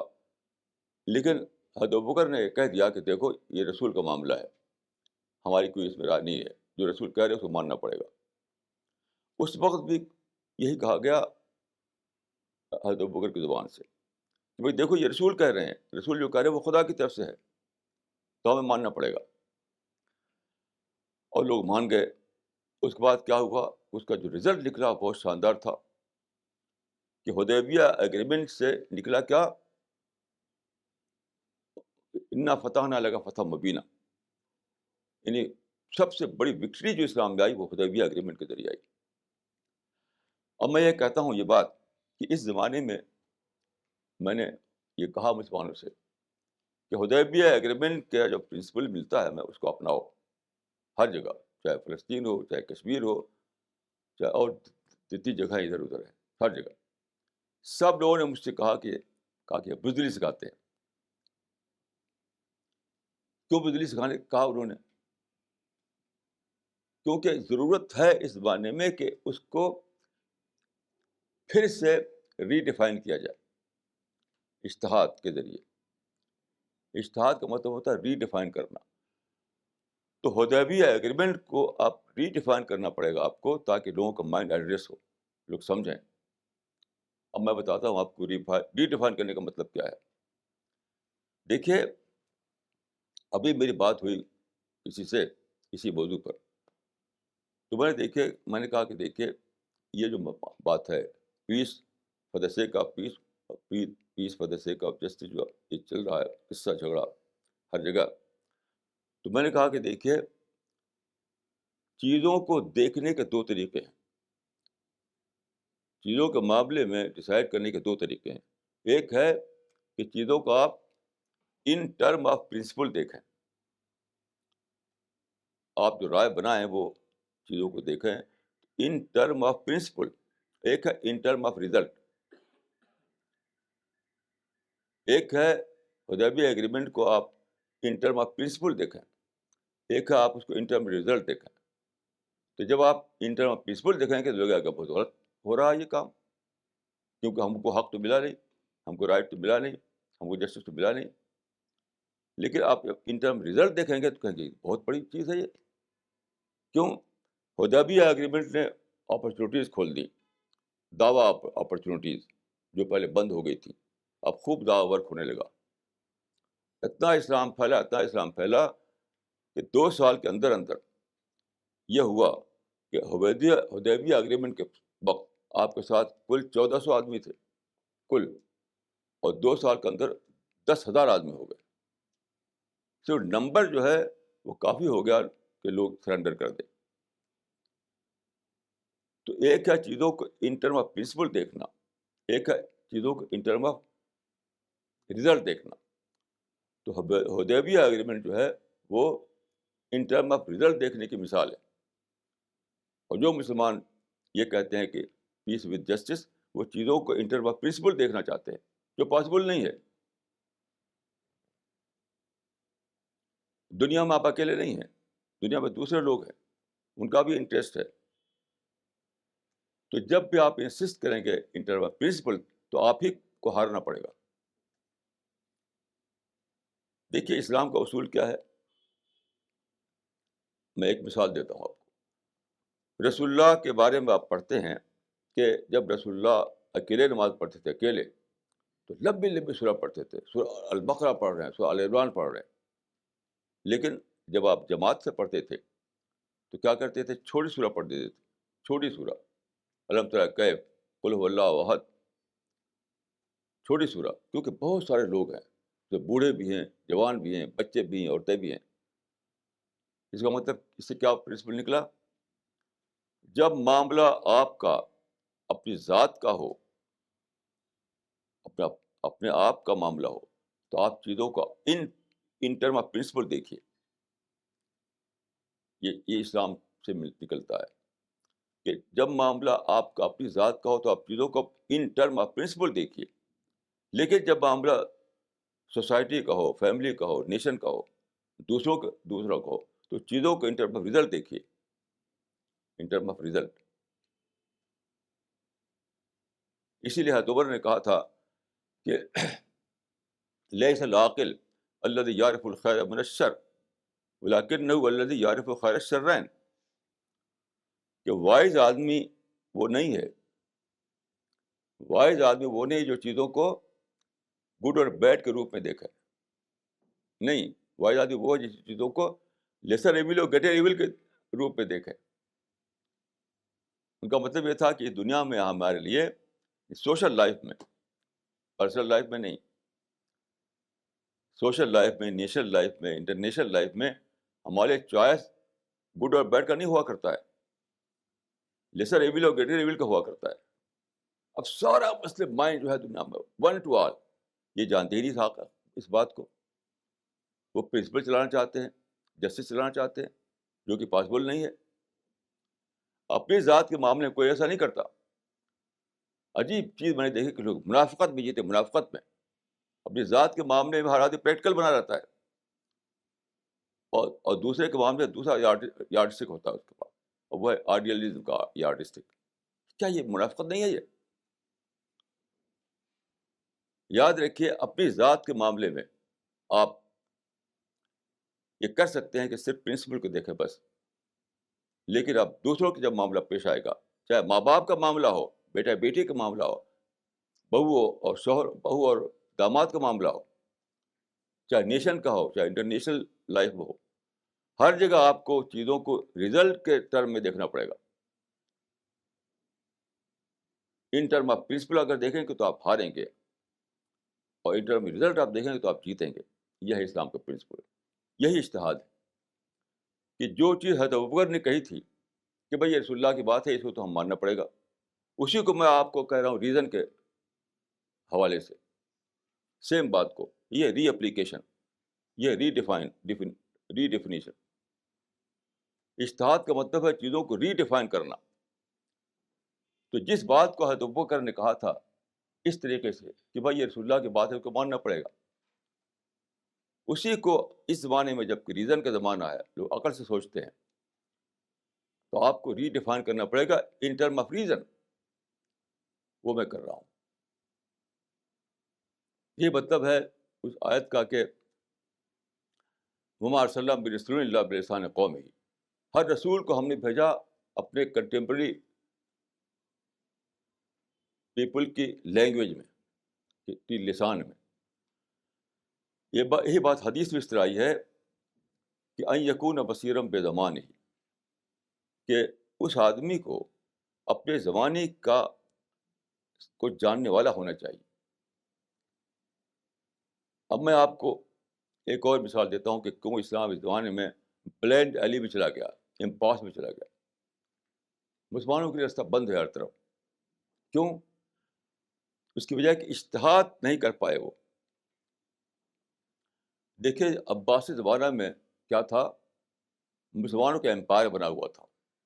امپائر ہے, بہت بڑا ایریا ہے جہاں مسلمانوں کا امپائر قائم ہے. یعنی عباسی خلیفہ تھا ہارون رشید, اپنے محل کے اوپر تھا وہ, تو بادل جو ہے ہواؤں سے اڑتے ہیں نا بادل, تو بادل چلے جا رہے تھے. تو ہارون رشید نے دیکھا اس کو, تو اس نے کہا کہ امتری ہے تو شیت فسیاتی نہیں خراج ہو کے, امتری ہے تو شیت فسیاتی نہیں خراج ہو کے, جہاں چاہے جا کے تو برس, تیرا خراج میرے پاس آئے گا, تیرا ٹیکس میرے پاس آئے گا. اتنا بڑا تھا, واسٹ امپائر تھا مسلمانوں کا, اتنا واسٹ امپائر تھا کہ وہ کہہ سکا وہ کہ امتری ہے تو شیت فسیاتی نہیں خراج ہو کے, اے بادل تو جہاں جا کر برس, تیرا ٹیکس میرے پاس آئے گا. ہمارے فقہا جو تھے اس زمانے میں پیدا ہوئے, اسی کے لحاظ سے انہوں نے فقہ بنائی. تو ان لوگوں کو اسلام کی پوزیشن آف اسٹرینتھ کا پتہ تھا, لیکن اس لوگوں کو ان کو اسلام کی پوزیشن آف ماڈسٹی کا پتہ ہی نہیں تھا. انہیں پتہ نہیں تھا. تو کیا کیا دیا انہوں نے کہا کہ پوری دنیا کو دو میں بانٹ دیا انہوں نے, دارالاسلام, دارالحرب. بس جہاں اسلام رول کر رہا ہے وہ دارالاسلام ہے, جہاں اسلام رول نہیں کر رہا وہ دارالحرب ہے. یعنی ان سے ہم کا پرماننٹلی ایٹ وار ہے. ایک امپائر یہ کہہ سکتا تھا کہ ہم پرماننٹلی ایٹ وار ہیں تم سے. آج کون کہہ سکتا ہے؟ آج ایٹ وار ہونے کا مطلب سوسائڈ ہے, اور مسلمان سوسائڈ کر رہے ہیں. مسلمان ابھی بھی سمجھتے ہیں کہ ہم دنیا کے مقابلے میں پرماننٹلی ایٹ وار ہے، سب دنیا دارالحرب ہمارے لیے. تو کیا کر رہے ہیں؟ سوسائڈ بم میں کر کے مر رہے ہیں، اپنے آپ کو مار رہے ہیں. یہ یہ یہ کیٹیگرائزیشن ہی غلط تھا بالکل. یہ جو فقہ نے کیا، بلا شبہ فقہ نے غلطی کی. تقسیم کیا ہے؟ تقسیم یہ ہے کہ مسلم لینڈ بھی وہی ہے جو دوسرا لینڈ ہے. میں نے دیکھ سارا لینڈ جو ہے وہ ہے دارالانسان ہے. مسلمانوں کا ملک بھی دارالانسان ہے، باہر کا جو ملک ہے وہ بھی دارالانسان ہے. کوئی نہ دارالاسلام ہے، نہ کوئی دارالحرب ہے، نہ کوئی دارالکفر ہے. یہ سب فقہ کے ٹرم ہیں، نہ قرآن میں ہے نہ حدیث میں ہے. میں سمجھتا ہوں کہ فقہ نے یہاں جو کیا بلا شبہ غلط کیا. انہوں نے کیا رائٹ تھا ان کو کہ جو ٹرم اسلام میں نہ یوز کیا ہو، جو ٹرم قرآن میں نہیں، جو ٹرم حدیث میں نہیں، آپ کا کیا رائٹ ہے کہ وہ ٹرم بنائیں آپ اور کہیں کہ دارالاسلام ہے یا دارالکفر ہے یا دارالحرب ہے؟ کچھ نہیں، سب دارالانسان ہے. قرآن میں ہے کہ یا ایھا الانسان ما غرک بربک الکریم والعصر ان الانسان لفی خسر. انسان انسان انسان انسان کر کے خطاب کیا ہے قرآن میں. خدا کی نظر میں مسلم بھی انسان ہے، غیر مسلم بھی انسان ہے. یاد رکھیے، خدا کی نظر میں مسلم بھی انسان ہے، غیر مسلم بھی انسان ہے. خدا کی نظر میں ہر ایک انسان ہے. تو خدا کے نزدیک سب کچھ دارالانسان ہے. بس لینڈ آف مین کائنڈ. یہ اگر انہوں نے بتایا ہوتا تو مسلمان اس میں نہ اس امپاس میں نہ پھنستے. لیکن انہوں نے کیا کر دیا کہ کوئی دارالاسلام ہوتا ہے، کوئی دارالحرب ہوتا ہے. اب مسلمان سمجھتے ہیں کہ ہم تو دارالاسلام میں جیتے ہیں، بقیہ دنیا دارالحرب ہے، اب سے لڑو، لڑ کر کے ان کو دارالاسلام بناؤ. یہ سب بالکل بیس لیس باتیں ہیں. تو یہاں پر اجتہاد کی ضرورت ہے. یہاں پہ اجتہاد یہ کرنا ہے کہ آپ یہ کہہ سکیں، آپ کو ادھر بوتا ہو یہ کہنے کا کہ یہ سارے ٹرمنالوجی غلط ہے. یہ کہہ سکیں. یہ جو فقہا تھے جس زمانے میں پیدا ہوئے، اس زمانے سے اثر لے کر کے انہوں نے یہ ٹرم بنائی. اسلام میں ایسا کچھ نہیں تھا. یعنی آپ ڈسون کریں. یہاں پہ اجتہاد کا کام ہے اس کو ڈسون کرنا. یہاں پر اجتہاد کا کام ہے ان ساری ٹرمنالوجی کو ڈسون کرنا جو قرآن میں نہیں ہے، جو حدیث میں نہیں ہے. تب جا کر امپاس ختم ہوگا، تب جا کر آپ بلائنڈ ایلی سے نکلیں گے. اب اس سارے کے سارے مسلمان بلائنڈ ایلی میں پڑے ہوئے ہیں کیونکہ اجتہاد کرنے کی طاقت نہیں ان کے اندر. سمجھتے ہیں کہ تو کنسنسس ہے، یہ تو اجماع ہے. بھائی اجماع کیا چیز ہے؟ کہاں قرآن حدیث میں اجماع؟ تو میں یہ کہوں گا کہ قرآن کی نظر میں سب لوگ انسان ہیں، انسان ہیں، انسان ہیں. جیسے رسول اللہ صلی اللہ علیہ وسلم نے ایک یہودی کے بارے میں کہا تھا کہ الیست نفسن، کیا وہ انسان نہیں؟ یہودی بھی آپ کی نظر میں انسان تھا، وہ کافر نہیں تھا. یہی صحیح ذہن ہے. تو میں سمجھتا ہوں کہ اجتہاد کا کام ایک یہ ہے اس زمانے میں کہ آپ ڈسون کر سکیں وہ سارے باتوں کو جو اس زمانے میں بنے جب مسلمان رول کرتے تھے. جب خلیفہ نے کہہ دیا تھا کہ امتری ہے تو شیط فسیاتینی خراج کے، جاؤ جہاں جا کر پرسو اے بادل، تیرا ٹیکس میرے پاس آئے گا. آج کون کہہ سکتا ہے ایسا؟ آج کوئی کہہ سکتا ہے؟ کوئی نہیں کہہ سکتا. تو ایک زمانہ تھا وہ ختم ہو گیا. اس قسم کا امپائر بھی اب نہیں بن سکتا. آپ دیکھیے کہ امریکہ نے امپائر بنانا چاہا تو کیا ہوا. جارج بش نے دوبارہ چاہا کہ ہمارا ایک امپائر بنے. یاد رکھیے کہ انیکرونزم ہے یہ. اب وہ دوبارہ ختم ہوگا جب کسی کا امپائر بنے. رشین امپائر ٹوٹ گیا اور امریکن امپائر جو ہار گیا. اب دور ختم ہو گیا امپائر بنانے کا. تو آپ کیا کریں گے؟ اس زمانے کی تھنکنگ جو کہ امپائر کے زمانے میں بنی تھی اس کو چھوڑیے، اس کو ڈسون کیجیے. یہ ہے اجتہاد اس زمانے میں. اس زمانے کا اجتہاد یہ ہے. تو میں یہ کہوں گا کہ اجتہاد اسلام میں بہت بڑی چیز ہے. اسی لیے دیکھیے حدیث میں بہت زبردست بات کہی گئی ہے کہ المجتہد یخطئ ویصیب. رسول نے فرمایا کہ جب ایک شخص اجتہاد کرتا ہے، اس کی بہت ہی امپورٹنٹ بات یہ بخاری بھی یہ روایت ہے کتاب الاعتصام بالکتاب و سنہ، بخاری کا ایک چیپٹر ہے، اس میں یہ حدیث ہے. اور بھی کتابوں میں یہ حدیث آئی ہے، کچھ اس میں لفظی فرق کے ساتھ، لیکن میں بخاری کا آپ کو ریفرنس دے رہا ہوں جو بہت ہی آتھینٹک مانی جاتی ہے. تو بخاری میں یہ روایت ہے کہ ایک آدمی اجتہاد کرے، فَإِنْ أَصَابَ فَلَهُ أَجْرَانِ، اگر اس نے صحیح اجتہاد کیا تو اس کو ڈبل ریوارڈ ملے گا. کوئی اجتہاد ایک ریوارڈیبل بات ہے، یاد رکھیے. کیسی عجیب چیز ہے کہ جس چیز کو رسول اللہ نے ریوارڈیبل بتایا اس کو آپ کہتے ہیں کہ وہ غلط، اس کو چھوڑ دو، اس کو اب اجتہاد ہی مت کرو، اب سے تقلید کرو. کوئی انسان کو آپ ایک ثواب سے محروم کر رہے ہیں، انسان کو آپ کی ریوارڈ سے محروم کر رہے ہیں. تو حدیث میں آتا ہے کہ فَإِنْ أَصَابَ فَلَهُ أَجْرَانِ، اگر اس نے صحیح اجتہاد کیا تو اس کے لیے ڈبل اجر ہے. اور پھر اس کے بعد کیا فرمایا، اگر اس نے غلط اجتہاد کر لیا تو اگر خطا ہو گئی اس اجتہاد میں تب بھی اس کے لیے اجر ہے، ایک اجر. اجتہاد میں اگر وہ غلطی کر جائے تو ایک اجر ہے، صحیح اجتہاد کرے تو ڈبل اجر ہے. اس کا مطلب کیا ہوا، رسول اللہ انکریج کر رہے ہیں کہ جہاد اجتہاد ضرور کرو، چاہے غلطی ہو جانے کا ڈر ہو تب بھی. کتنی بڑی بات ہے، یاد رکھیے. رسول اللہ انکریج کر رہے ہیں، انکریج کر رہے ہیں کہ ضرور اجتہاد کرو، ضرور اجتہاد کرو.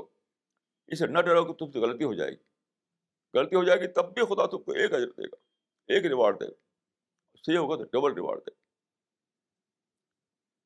کیوں اس کا آپ نے کیوں فرمایا کہ زندگی میں اگر اجتہاد نکال جائے تو اسٹیگریشن آ جائے گا. زندگی چاہتی ہے ایک کنٹینیوس ڈیولپمنٹ. انٹلیکچوئل ڈیولپمنٹ جو ہے وہ برابر کنٹینیو رہے چاہتی ہے زندگی.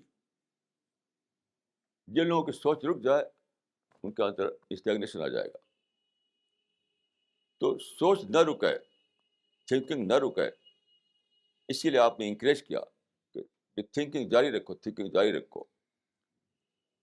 اسی کے لیے آپ نے کہا غلطی کرو تب بھی، غلطی کا اندیشہ ہو، غلطی کا ڈر ہو تب بھی تھنکنگ جاری رکھو، کیونکہ پھر بھی خدا تم کو اس کا ریوارڈ دے گا.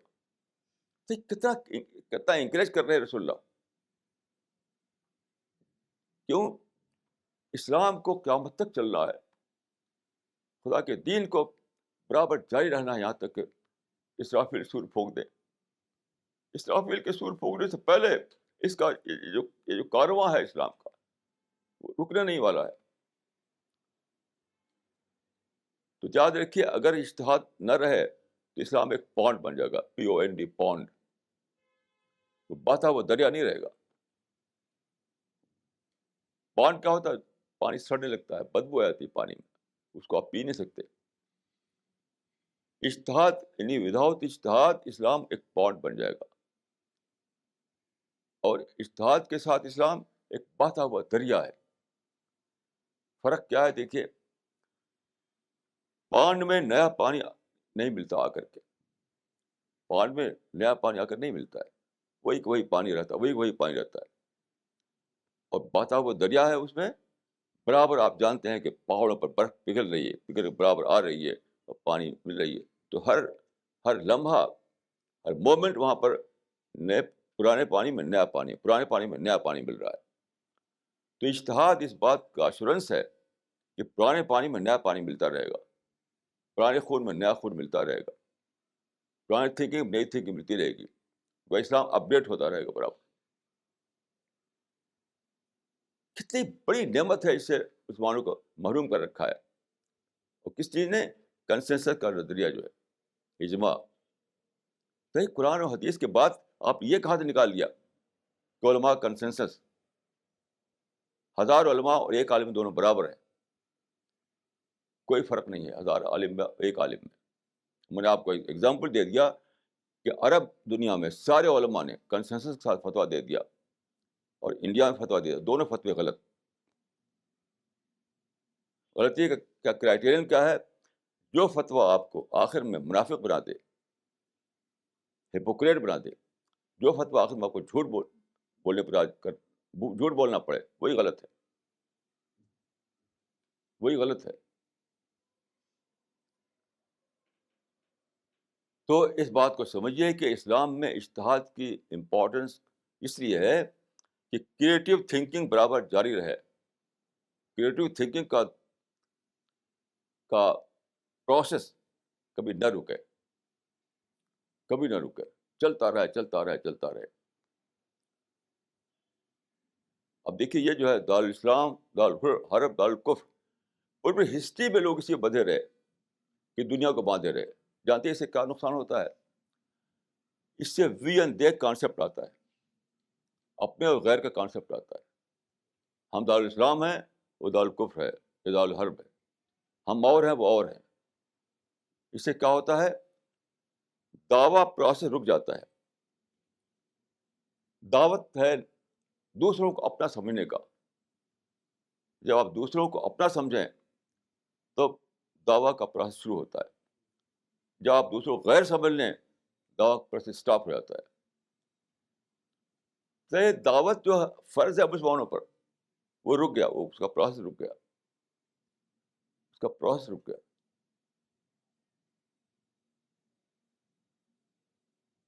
کتنا بڑا نقصان ہے یہ.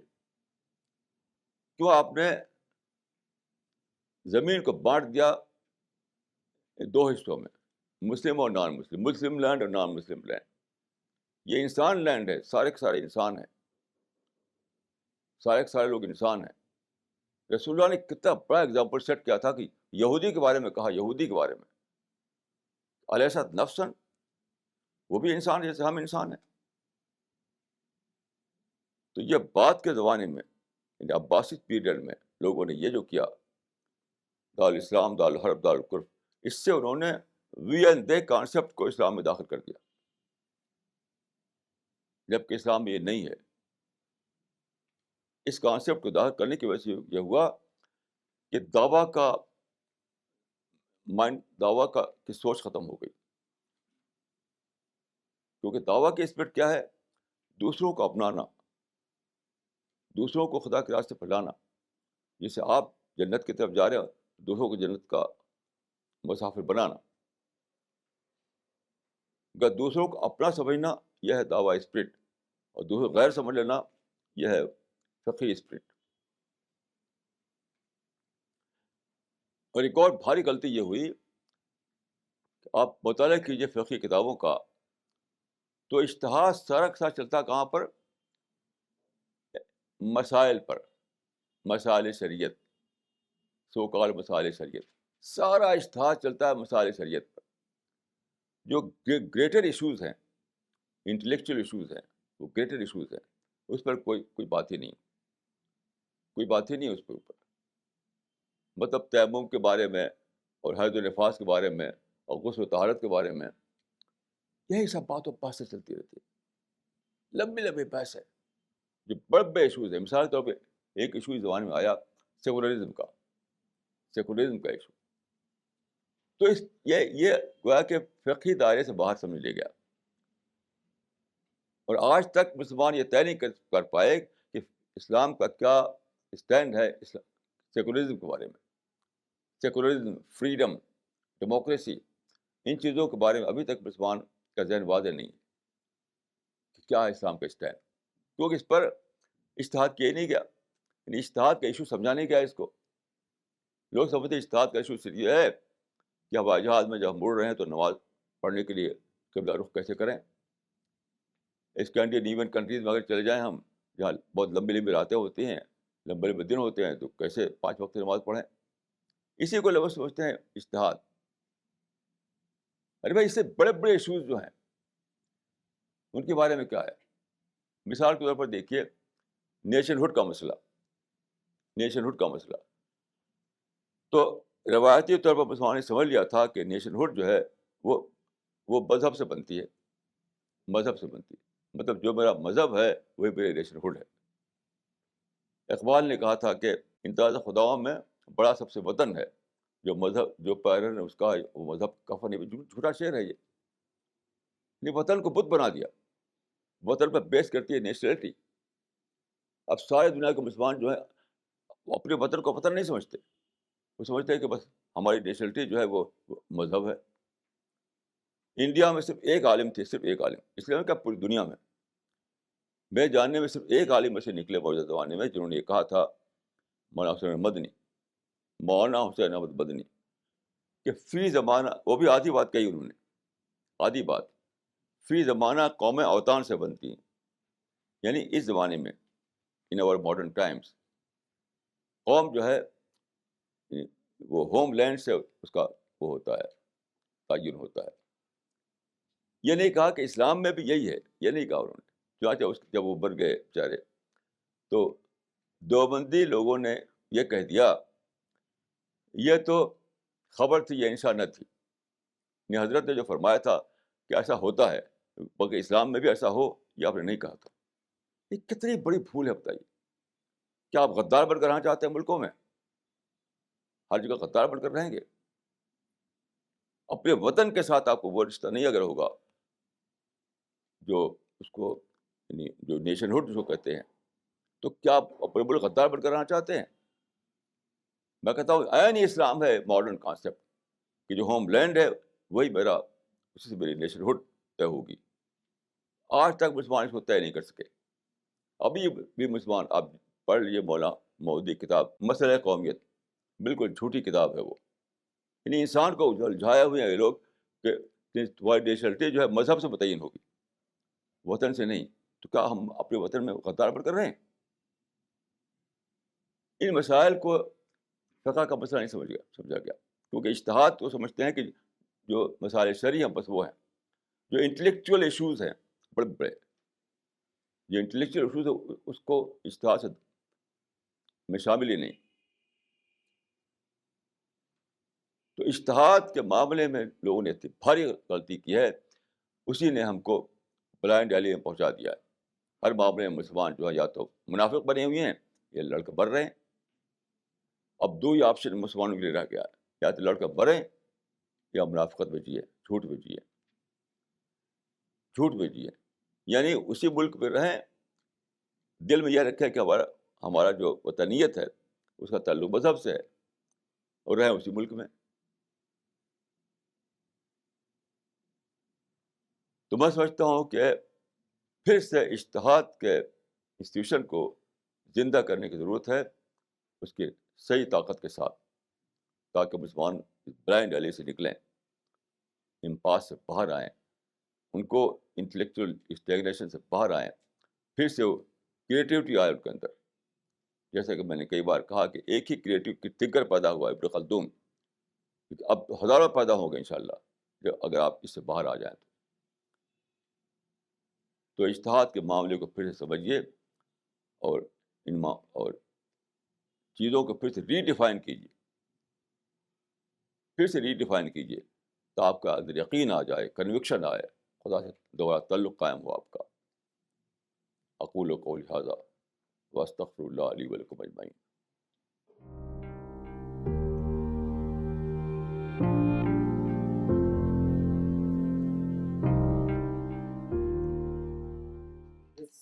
This question is from Dr. M. Muzaffar Hussain Naqvi. He's saying that if a householder is compelled by an invader to come out from his house, then what will be the role of that householder? دیکھیے یہ سب جھوٹے سوالات ہیں، معاف کیجیے گا، جھوٹے سوال کیوں کرتے ہیں آپ؟ ریئل کیس کیوں نہیں پیش کرتے آپ؟ یہ جھوٹے سوال، گناہ ملے گناہ ہے اس کے اوپر۔ میں بتاتا ہوں آپ کو کہ تابعین کے زمانے میں یہ حال تھا، صحابہ اور تابعین کے زمانے میں، کہ کوئی آدمی اگر آتا تھا اس طرح سوال کرتا تھا تو پوچھتے تھے کہ وہ مثال بتاؤ کہاں، کس گھر میں ایسا ہوا ہے۔ جب وہ کہتا ایسا گھر مجھے نہیں معلوم تو بھاگو یہاں سے، ایسا گھر تم جان لو گے آگے بتانا۔ اور پوچھتے کیا تمہارے گھر میں ایسا ہوا ہے، تو اپنے گھر میں ایسا ہوا ہے تمہارے؟ وہ کہتا نہیں تو تم جھوٹ بولتے ہو، تمہارے گھر میں ایسا نہیں تو کہاں، وہ گھر کہاں ہے جہاں ایسا ہو؟ یہ جھوٹ میں جیتے ہیں لوگ، جھوٹ میں۔ آپ ریئل کوشچن کیجیے تب اس کا ریئل جواب ملے گا۔ اب فرضی کوشچن کریں گے تو اس کے بارے میں سخت ہیمرنگ میں کروں گا آپ کی۔ فرضی کوشچن کوئی کوشچن نہیں ہوتا، فرضی کوشچن گناہ ہوتا ہے، گناہ، یاد رکھیے۔ ریئل کوشچن بتائیے کہاں کہاں کیا ہو رہا ہے تو بتاؤں گا آپ کو. اور نام لے کر بتائیے, نام لے کر کے ریئل کوشچن. فرضی کوشچن کریں گے تو میں یہی کہوں گا کہ یہ گناہ ہے, گناہ ہے, گناہ ہے. This question is from Shad Hussain. If religion is to be redefined or reapplied, who should perform this function? Everyone. Who should کی بات کیا ہے؟ دیکھیے قرآن حدیث کو آپ پڑھیے, انما الاعمال بالنیات, ایک ہی کنڈیشن بتائی گئی ہے, وہ ہے نیت, وہ کوئی دوسری کنڈیشن نہیں. انما الاعمال بالنیات. آپ اپنے دل کو ٹٹولیے کہ کیا سچ مچ میری نیت یہ ہے کہ میں خدا اور رسول کے حکم کو جانوں, یا میں اپنے ڈیزائر کو جسٹیفائی کرنے کے لیے خدا اور رسول کی بات ڈھونڈ رہا ہوں. جیسے یہ جو تھا, یہ جو سوال, اپنی بات کو جھوٹے طور پر جسٹیفائی کرنے کے لیے سوال تھا. معاف کیجیے گا, اس کے پیچھے بیڈ نیت ہے, اچھی نیت نہیں ہے. میں بہت ایسے سوالات میں نے فیس کیے ہیں. تو اجتہاد کی شرط صرف یہ ہے کہ آپ اپنے دل کو ٹٹولیے کہ کیا میں سچ مچ خدا سے ڈرتا ہوں, کیا سچ مچ میں ہیلتھ سے ڈرتا ہوں, کیا سچ مچ میں خدا کے غضب سے ڈرتا ہوں, کیا سچ مچ میں ڈیزائر سے باہر آ کر خدا کا حکم جاننا چاہتا ہوں. تو بس آپ کو حق ہے کہ آپ اجتہاد کریں. بس یہی ایک ہی شرط ہے, کوئی دوسری شرط نہیں. This question is from Dr. Abdul Rahman Wani. When ijma is creation of Abbasid period, which is absolutely correct, but how can we tackle some problems where no reference is found in Quran or Hadith directly? دیکھیے آپ نے یہ غلط کہا کہ absolutely correct ہے. یہ میں نے آپ کو حدیث پیش کی کہ ترکت فیکم الثقلین, میں نے تمہیں دو سورسز دیے ہیں, تو جب تیسرے کے سورس آپ اضافہ کریں گے تو آپ کیسے کریں؟ غلط کریکٹ تھا, وہ غلط تھا. وہ اجماع کوئی چیز نہیں, صرف اجتہاد ہے. اجماع میں کیا نقصان ہوتا ہے کہ ایک تیسری چیز کو آپ مقدس مان لیتے ہیں. جیسے دارالحرب کا فتویٰ دے دیا گیا تو آج تک مقدس چلا رہا ہے, وہ کوئی کوشچن نہیں کرتا اس کو, کیونکہ اس پر اجماع تھا علماء کا. یہ بہت بڑا فریب ہے کہ دو کے بجائے تین شامل کریں اس میں. آپ جو کچھ قرآن میں ہے وہ برحق ہے ایبسولوٹ سینس میں, جو کچھ حدیث میں ہے وہ برحق ہے ایبسولوٹ سینس میں. باقی جو علماء کہیں, چاہے وہ ایک عالم کہے جو 1000 عالم کہیں, کوئی دونوں میں فرق نہیں ہے. ایک عالم کو بھی آپ اس کو اسکروٹائز کریں گے اور 1000 عالم کہیں تب بھی اس کو اسکروٹائز کریں گے. لیکن جب اس کو اجماع کہہ دیتے ہیں تو اس کو اسکروٹائز کرنے کا دروازہ بند ہو جاتا ہے, کرٹیسائز کرنے کا دروازہ بند ہو جاتا ہے. یہ بلا شبہ ان اسلامک بات ہے. سوائے قرآن و حدیث کے اور کوئی ایسی چیز نہیں ہے جہاں کہ کرٹیسزم کا دروازہ بند ہو. دروازہ کہیں بند نہیں ہے, لیکن اجماع کہہ کر کے آپ دروازہ بند کر دیتے ہیں وہاں. اب جو ہے وہ یہ ہے کہ ہر سچویشن میں آپ اجتہاد کر کے جاننا چاہیں, لیکن اجتہاد کا مطلب شرارت نہیں ہے. اجتہاد مطلب نہیں کہ آپ شرارت کریں. شرارت کسی طرح میں بتاتا ہوں آپ کو. کچھ لوگوں نے نکالا ہے کہ مسلمانوں کا جو ٹارگیٹ ہے وہ کہ ساری دنیا میں اسلام کا رول قائم کریں, ساری دنیا میں اسلام کا رول قائم کریں. یہ کیا ہے؟ یہ شرارت ہے. میں کیوں کہہ رہا ہوں؟ وہ نکالتے ہیں اس آیت سے کہ لیظہروا علی الدین کلہ, لیظہروا علی الدین کلہ. یہ آیت 3 بار آئی قرآن میں, لیظہروا علی الدین کلہ. رسول کو بھیجا اللہ تعالیٰ نے اپنے دین کے ساتھ تاکہ وہ سب دین پر اس کا اظہار کر دے. اظہار کا ترجمہ کرتے ہیں غالب کرتے. غالب کرنے کا مطلب ہوتا ہے پولیٹیکل رول, اور سارے دنیا میں پولیٹیکل رول قائم کرتے. لیکن دیکھیں یہاں پر ہے الدین ہے, الارض نہیں ہے. اگر وہ مطلب ہو کہ ساری زمین پر قائم کر دے تو وہاں پر ارض ہونا چاہیے تھا. زمین, ارض مانی زمین, وہاں زمین تو ہے نہیں. رول قائم کرتا ہے کسی زمین پر. زمین کے بغیر رول کہاں قائم ہوگا؟ کوئی زمین چاہیے تب رول قائم ہوتا ہے وہاں. اسی لیے مسلمانوں نے پارٹیشن کا مطالبہ کیا کہ ہمیں ایک زمین چاہیے جہاں پر رول قائم کر سکے اپنا. تو رول کا سینس اگر یہاں پر ہو تو وہاں پر لفظ ارض ہونا چاہیے, نہیں لیظہروا علی الارض کلہ ہونا چاہیے, لیکن نہیں ہے. وہاں دین ہے. تو کیا اس کا معنی ہے کہ یہاں پر دین پر اظہار مراد ہے, یعنی ایک آئیڈیالوجی کا دوسری آئیڈیالوجی پر. جیسے فلاسفی پہلے زمانے میں وہ مانی جاتی تھی, وہ دبدبہ تھا فلاسفی کا. اب سائنس کا دبدبہ ہے, تو سائنس کا دبدبہ فلاسفی پر ہو گیا ہے. ایسے ہی توحید کا دبدبہ شرک پر ہو جائے, اس سے نکال لیا کیا کہ ساری زمین پر سارے اسلام کی حکومت قائم کرنا. بہت ہی زیادہ گناہ کی بات ہے کہ جو بات قرآن میں نہ ہو, قرآن کا حوالہ دے کر کے اس کو آپ نکالیں غلط اس کی کمنٹری بنا کر کے. تو اصل چیز ہے یہ علماء نے کیا ہے, یہ کام. سب سے بڑی چیز جو ہے وہ نیت ہے, انٹینشن ہے. اپنی انٹینشن کو ٹٹولیے اور اللہ سے ڈریے. تو جس اجتہاد کے ساتھ خوف خدا ہو اور اچھی انٹینشن ہو وہ بلا شبہ جائز ہے. جس اجتہاد کے ساتھ خوف خدا نہ ہو وہ علماء کے تب بھی وہ غلط ہے. یہ میں نے سمجھا ہے قرآن حدیث سے. انما الاعمال بالنیات. This is a question by Dr. Muzaffar Hussain. He is given the example now. Do you think that Palestine is not the house of Muslim Palestinians who are compelled by Jews to leave the place? What is America doing in Iraq and Afghanistan? ٹھیک ہے, اس کو لیجیے آپ. جب بھی آپ یہ کہیں تو آپ کی ہسٹری وہاں شروع کرنی پڑے گی, 7th سینچری سے. 7th سینچری میں مسلمانوں جا کے اکوائی کر لیا تو کیا رائٹ تھا مسلمانوں کو, مجھے بتائیے. 7th سینچری میں وہاں مسلم رول نہیں تھا, مسلمانوں جا کے اس کا اکوائی کیا. تو یا تو کہے کہ دونوں آکوپیشن غلط ہے, یا کہے کہ دونوں آکوپیشن صحیح ہے. یہ کیسے کہہ سکتے ہیں آپ؟ وہ آکوپیشن کو غلط کہنا پڑے گا اگر اس آکوپیشن غلط بتاتے ہیں آپ. یہ کوئی سوچ نہیں ہے. یہ وہ لوگ سوچ سکتے ہیں جن کو اللہ کا ڈر نہ ہو,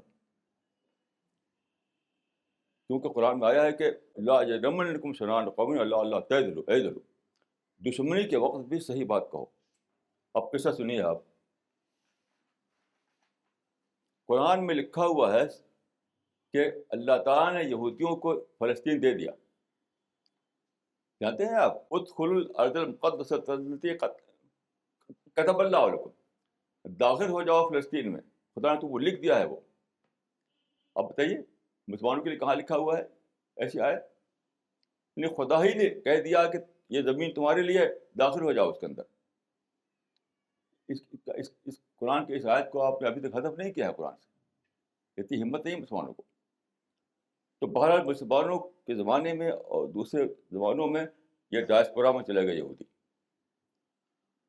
آپ جانتے ہیں کہ حضرت مسیح یہودی تھے, وہ وہاں پیدا ہوئے, ان کی زمین تھی. تو مسیح کو ماننے والے یعنی عیسائی بھی وہاں تھے اور یہودی بھی وہاں تھے, دونوں کی زمین تھی وہ. حضرت مسیح کو ماننے والے اور عیسائی دونوں کو, یہودی دونوں کی زمین فلسطینی تھی اس زمانے میں. تو وہ ہمارے جو حملے ہوئے رومنس کے اور ایرانیز کے اور مسلمانوں کے, اس زمانے میں یہودی چلے گئے ڈائسپورا میں. تو انہوں نے برابر ایک تحریک چلا رکھی تھی, زائنزم کہتے ہیں, زائنزم یعنی لوٹو فلسطین کی طرف. تو یہ بہت دنوں سے چل رہی تھی. آخر میں یونائٹڈ نیشنز کے زمانے میں ایسا ہوا کہ انہوں نے بہت زبردست اس کے لیے وہ کی, یعنی لوگوں سے مل کر کے اب کنونس کیا لوگوں کو کہ ہمیں ملنا چاہیے ایک زمین. تو پہلے یونائٹڈ نیشنز والے دے رہے تھے ان کو زمین دوسری جگہوں پر, آسٹریلیا میں اور ادھر ادھر. کہا کہ نہیں, ہم کو وہ زمین چاہیے. تو اقوام متحدہ کے فیصلے کے تحت بالفور کمیشن کے مطابق یہودیوں کو لوٹنے کا وہاں اجازت دی گئی. یہودیوں کو صرف 1/3 دیا گیا تھا, یاد رکھیے. 2/3 پھر بھی عربوں کے پاس تھا. 1948 میں بالفور کے تحت جو اگریمنٹ ہوا تھا اور یونائٹڈ نیشنز کے فیصلے کے تحت ہوا تھا, اس میں یہودیوں کے پاس صرف 1/3 تھا, 2/3 مسلمانوں کے پاس تھا. لیکن مسلمانوں نے کیا کیا, وہ مقدس مانے جاتے ہیں جو میں ان کو بالکل صحیح آدمی نہیں سمجھتا, کہ وہ لگے جلوس نکال لیں, لبیک یا فلسطین, لبیک یا فلسطین. اب مسلمان ٹکرا گئے یہودیوں سے. اقوام متحدہ کے فیصلے کے تحت یہودی وہاں آئے تھے. تو جب تم کو ٹروتھ ملا ہوا ہے اس کو ترقی دو، اس میں ایجوکیشن، ایگریکلچر، ہارٹیکلچر سارا کرو، دعوی ورک کرو. اب انہیں وہ بھی چاہیے. اور لڑائی کی لمبی تاریخ ہے، یہاں تک کہ جو ایجپٹ نے حملہ کیا وہ ہے، اس لمبی کہانی میں نے لکھا ہے اپنی کتاب میں، آپ پڑھ سکتے ہیں، سفر نامے اسپیون فلسطین، آپ پڑھ سکتے ہیں اس میں. تو غرض ہے کہ ایک بات یہ ہوئی کہ مسلمانوں نے لڑائی چھیڑ دی غیر ضروری طور پر، پیسفل ایکٹیویٹی میں چلایا. دوسری بات کیا ہوئی کہ یہودیوں نے عربوں کی زمینیں خریدنا شروع کیا، اور خریدتے خریدتے بہت زیادہ خرید ڈالا. اس کا تماشا دیکھنا ہو آپ کو، اس کی مثال تو یوں دیکھیے، نظام الدین ویسٹ میں دیکھ لیجیے. جب میں آیا ہوں نظام الدین ویسٹ میں تو سب ہندو یہاں تھے، 2 ایک مسلمان تھے. آج سارے مسلمان بھرے ہوئے ہیں. کیسے؟ زمین خرید کر کے. آج نظام الدین ویسٹ مسلم کالونی بن چکی ہے. جب آیا تب یہ ہندو کالونی تھی. خرید کر کے خریدا. کیسے؟ انہوں نے زمین، انہوں نے دام بڑھا دیے، بہت زیادہ دام بڑھا کر، تو ہندو بیچ کر چلے گئے یہاں سے. یہی کام فلسطین میں ہوا. یہودیوں نے خوب زمینیں خریدی عربوں کی. تو بالفور کمیشن کے تحت ان کو ون تھرڈ ملا تھا، خرید کر بڑے وہ. اور پھر جو وار ہوئی تو اس میں انہوں نے شرائع سینہ تک قبضہ کر لیا. عربوں نے حملہ کیا تھا، یاد رکھیے، عربوں نے حملہ کیا تھا. یہ ساری تاریخ ہدف کر کے آپ خالی کہتے ہیں کہ وہ ایک بم کو لے کر کے. تو وہی ہے جو شبلی نے کہا تھا کہ فلسطین کے شاہنامے میں لوگ سے منجا ونم یاد ہے. لوگ کوئی مذاق تھوڑی ہے ہسٹری کو مذاق نہیں ہے. آپ نادانی کریں گے تو اس کی پرائز دینی پڑے گی آپ کو.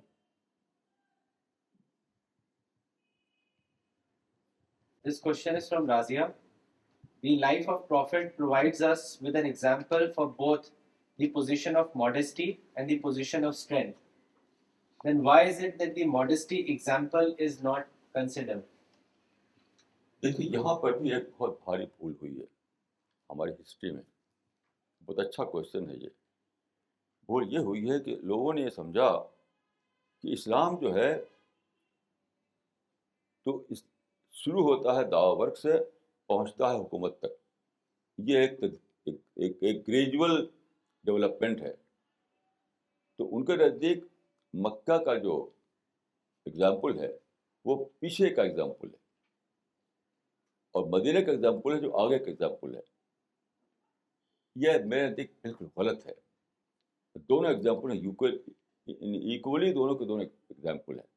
وہ بھی ایسا سوچنا ہی بالکل یعنی اس وقت صحیح ہو سکتا ہے جبکہ قرآن حدیث میں اس کی مثال دیں آپ. قرآن حدیث کی مثال نہیں موجود ہے. میں سمجھتا ہوں کہ اصل جو ہے وہ ہے دعوی ورک، جو مکہ میں تھا، مدینے میں تھا، مکے مدینے کے باہر بھی تھا. تو دعوی ورک اصل ہے. حکومت جو ہے وہ جو ہے وہ ریئل چیز نہیں ہے، ریلیٹیو چیز ہے. اور قرآن میں صاف صاف لکھا ہوا ہے، دیکھیے کہ تلک الایام نداولها بین الناس. اقتدار جو ہے، اقتدار کبھی ان کے پاس کبھی ان کے پاس. اقتدار کو بتایا کبھی ان کے پاس کبھی ان کے پاس. تلک الایام نداولها بین الناس. تو اقتدار آپ پاس ہے یا نہیں ہے، یہ ایک ریلیٹیو بات ہے. اس کو یہ کہنا کہ گریجول ڈیولپمنٹ میں وہ آخری درجہ ہے، بالکل غلط ہے یہ بات. میرے نزدیک اسلام وہی ہے جو مکہ میں تھا، اور اسلام اصل میں کہ خود آپ اسلام پر عمل کریں اور دعوتی کام کریں. حکومت بنتی ہے نہیں بنتی ہے ایک ریلیٹیو بات ہے. لیکن یہ ہماری ہسٹری میں یہ چیز ہدف ہو گئی. ہماری ہسٹری میں یہ سمجھ لیا گیا لوگوں نے کہ وہ ABCD تھا مکہ، اور یہ XYZ ہے مدینہ. یہ بالکل غلط ہے. یہ غلط اس سلسلے میں ہے کہ قرآن و حدیث میں کہیں اس کی مثال نہیں موجود ہے کہ وہ ABCD تھا اور XYZ ہے. یہ جب نہیں ہے تو پھر آپ کو کیا حق ہے کہنے کا کہ ایک گریجول پروسیس ہے. میں بتاؤں آپ کو، ایک کتاب چھپی ہے پاکستان میں، اس کا نام ہے دعوت دین. ایک بہت بڑے عالم کی کتاب ہے، بہت ہی ویل نون عالم کی. اس میں یہی تھیوری دی ہے انہوں نے. اس میں دکھایا ان کا دعوت، ہجرت، جہاد. اسلام کو انہوں نے 3 پیریڈ میں بتایا ہے. اسلام شروع ہوتا ہے دعوت سے، پھر ہجرت ہوتی ہے، پھر جہاد ہوتا ہے، پھر حکومت قائم ہوتی ہے. یہ بالکل ایبسرڈ ہے یہ بات. اس کے معنی کیا ہے کہ ہسٹری کو انہوں نے آئیڈیالوجی کا مقام دے دیا. یہ ایک ہسٹری تھی کہ رسول اللہ کا کام شروع ہوا بطور دعوت کے، پھر ہجرت ہوئی، پھر مدینہ آپ گئے، وہاں حکومت قائم ہوئی. یہ ایک ہسٹری، یعنی یہ ایک ہسٹری کا وہ ہے، یعنی یہ ایک ہسٹری ہے. یہی اسلام نہیں ہے، کیونکہ دوسری شکلیں بھی پیش آ سکتی ہیں کہ پوری زندگی آپ دعوتی بات میں گزر جائے آپ کی، یا ایسا ہوتا ہے کہ شروع ہی میں آپ کو حکومت مل جائے، یا اس سے حکومت کبھی ملے ہی نہیں، سب کا سب یعنی ایکولی آئیڈل ہوگا. میں اس سے پہلے آپ سے ایک لیکچر میں بتایا تھا کہ سارے پرافٹ آئیڈیل ہیں، سارے پرافٹ ایگزامپل ہیں. تو کسی پرافٹ کا ہم دیکھتے ہیں کہ وہاں دعوت نہ کر کے بھی حکومت مل گئی. یہ حضرت سلیمان علیہ السلام، کہیں ایسا ہوا کہ انہوں نے غیر مسلم حکومت کو مان کر کے اس کے تحت ایک عہدہ لے لیا، جیسے حضرت یوسف علیہ السلام. کہ ایسا ہوا کہ انہوں نے وہاں ہجرت کیا وہاں سے، جیسے حضرت موسیٰ علیہ السلام. حضرت مسیح علیہ السلام نے، آپ دیکھیے کوئی حکومت نہیں وہاں پر، صرف دعوتی کام کیا آپ نے. اب لوگوں کو کہا کہ دعوتی کام بھی اگر کرو تو سب کو سب یعنی ایکولی ایگزامپل ہیں ہمارے لیے. تو جیسا سچویشن ویسی یعنی موومنٹ. یہ جو کہہ دیا انہوں نے کہ پہلے دعوت ہے، پھر ہجرت ہے، پھر جہاد ہے، یہ انہوں نے ہسٹری کو اصول، ہسٹری کو پرنسپل کا درجہ دے دیا. یہ پرنسپل نہیں ہے کوئی، ایک ہسٹری کا سبجیکٹ ہے. ایسا ایسا ہوا رسول اللہ کے ساتھ. دوسرے جو واقعات دوسرے پیغمبروں کے ساتھ جو پیش آئے وہ بھی ہمارے لیے ایگزامپل ہیں. ہم اپنے حساب، مثلا انڈیا میں ہم ہیں، انڈیا میں ابھی تھوڑی کریں گے کہ دعوت دو پھر ہجرت کرو پھر آ کے لڑو انڈیا سے. یہ بالکل ایبسرڈ باتیں ہیں. ہم یہاں نہیں کریں گے ایسا. بس ہم یہاں پر ہم اپنا عبادت کریں گے، کریکٹر اسلام کا اپنائیں گے اور دعوت ورک کریں گے. بس اسی میں چلتے رہیں گے، چلتے رہیں گے. ایسا کچھ بھی نہیں کریں کہ آج نشانہ ہمارا دعوت ہے، کل نشانہ ہمارا ہجرت ہوگا، پرسوں نشانہ ہمارا جہاد ہوگا. یہ بالکل ایبسرڈ بات ہے. تو انہوں نے ہسٹری کو ایک پرنسپل بنا دیا ہے. ہسٹری سے کوئی پرنسپل نہیں نکلا کرتا. ہسٹری جو ہے پرنسپل اور سچویشن میں ایڈجسٹمنٹ کا نام ہوا کرتی ہے.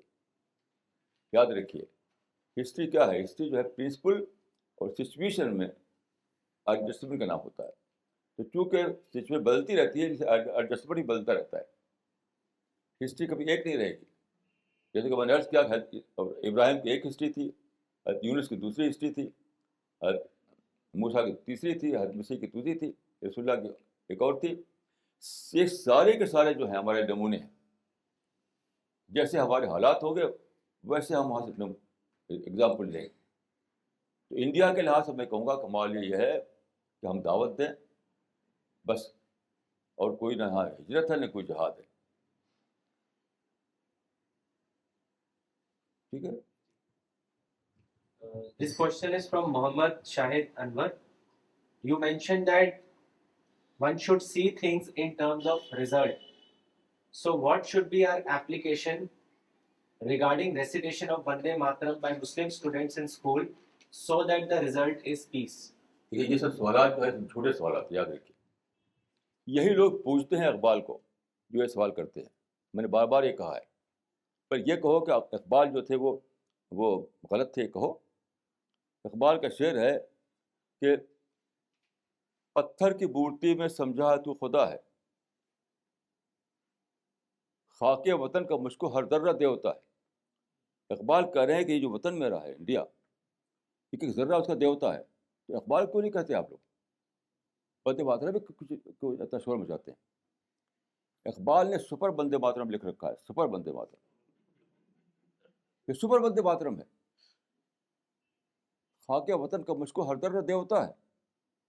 اقبال کو پوجنا اور یہاں پر شور کرنا، یہ یقین کہ یہ منافقت ہے. منافقت حرام ہے اسلام میں. یاد رکھیے.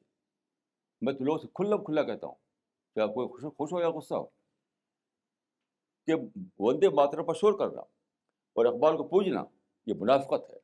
منافقت اسلام میں حرام ہے. یا تو یہ کہو کہ دونوں غلط، یا کہو کہ دونوں صحیح. This question is from Dr. Muzaffar Hussain Naqvi. The Muslim scholars in past have divided world in Darul Islam and Darul Harb, and you have called it Darul Insan. I think better it is to call it dunya, as Allah has called it Rabbana Atayna fi dunya. ہاں دنیا کہیں ہمیں کوئی اعتراض نہیں ہے. دنیا جاگریفل sense میں ہوگا. میں سے قرآن میں بار بار خطاب کیا گیا اے انسان اے انسان اے انسان. رسول اللہ نے مسلمانوں کو خطاب کہا تھا ایھا الناس اے انسانوں. تو اس کو لے کر میں نے کہا دار الانسان. آپ نہ چاہیں تو آپ دنیا کر لیجیے, اس میں مجھے کوئی اعتراض نہیں ہے.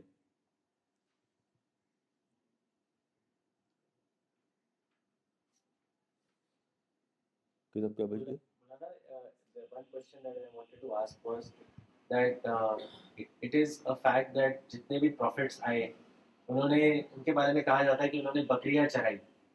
So is it a matter of coincidence or is there any symbolic meaning hidden in it? میں نے بکری چرائی ہے. جی ہاں میں نے بکری چرائی ہے. مجھے نہیں معلوم کہ اس کے پیچھے کوئی کیا بات ہے, لیکن یہ واقعہ کہ میں نے بکری چرائی ہے یہ میں جانتا ہوں. اب میں خوش ہوں کہ مجھے بکری چرانا پڑا. یعنی بکری چرانے کا مطلب یہ ہے کہ میں اس سے کہ میرے گھر میں میری ماں جو تھی وہ بکریاں پالتی تھیں, اور ایک آدمی رکھا تھا انہوں نے بکریوں کو لے جانے کے لیے. اس کا نام بلو تھا, ایک آدمی تھا بلو اس کا نام تھا. تو وہی اصل میں چراتا تھا بکریاں. اس کے ساتھ ساتھ میں بھی جاتا تھا بلو کے ساتھ ساتھ. تو مجھے کچھ دلچسپی تھی. ابھی بھی ہمارے جو پوتے ہیں عدنان, ان کو بھی اللہ تعالیٰ ان کو بھی بکری کی دلچسپی ہے. کچھ ہمارے فیملی میں شاید ایسا ہے. عدنان کو بڑا شوق ہے بکریوں کا. کیا بھائی ایسا ہے کہ نہیں ہے؟ ہاں. تو دادا کا بھی شوق اور پوتے کو بھی شوق. میں سمجھتا ہوں کہ یہ اللہ تعالیٰ نے ایک مشابہت رکھی ہے ہماری فیملی میں, اور میں اس پر خوش ہوں. Maulana, there is a belief among Muslims that after death, or probably on the accountability day, the souls will be passed through a test called Pul Sirat. Could you elaborate it in the right perspective? What is Pul Sirat? یہ سوال ہے بہت ہی گمبھیر. ایک آیت قرآن مجید میں ہے, اس سے یہ اندازہ ہوتا ہے کہ پل صراط جو ہے وہ ایک واقعہ ہے, یعنی وہ حقیقی ہے. پوری آیت کیا ہے صاحب؟ وَإِن مِّنكُمْ إِلَّا وَارِدُهَا كَانَ عَلَىٰ رَبِّكَ حَتْمًا مَّقْضِيًّا. ہاں دیکھیے اس میں پل صراط تو نہیں ہے, لیکن جہنم پر کہا کہ جہنم میں سے ہر ایک کو گزرنا ہے. قرآن میں یہ ہے وَمِنكُمْ إِلَّا وَارِدُهَا, تم میں سے ہر ایک گزرے گا جہنم سے. دیکھیے یہ بات سمجھ میں نہیں آتی کہ جن کو اللہ تعالیٰ جنت کا فیصلہ فرمائیں گے اس کو جہنم میں ڈال دیں. جہنم سے ایک سیکنڈ بھی جانا مصیبت ہے.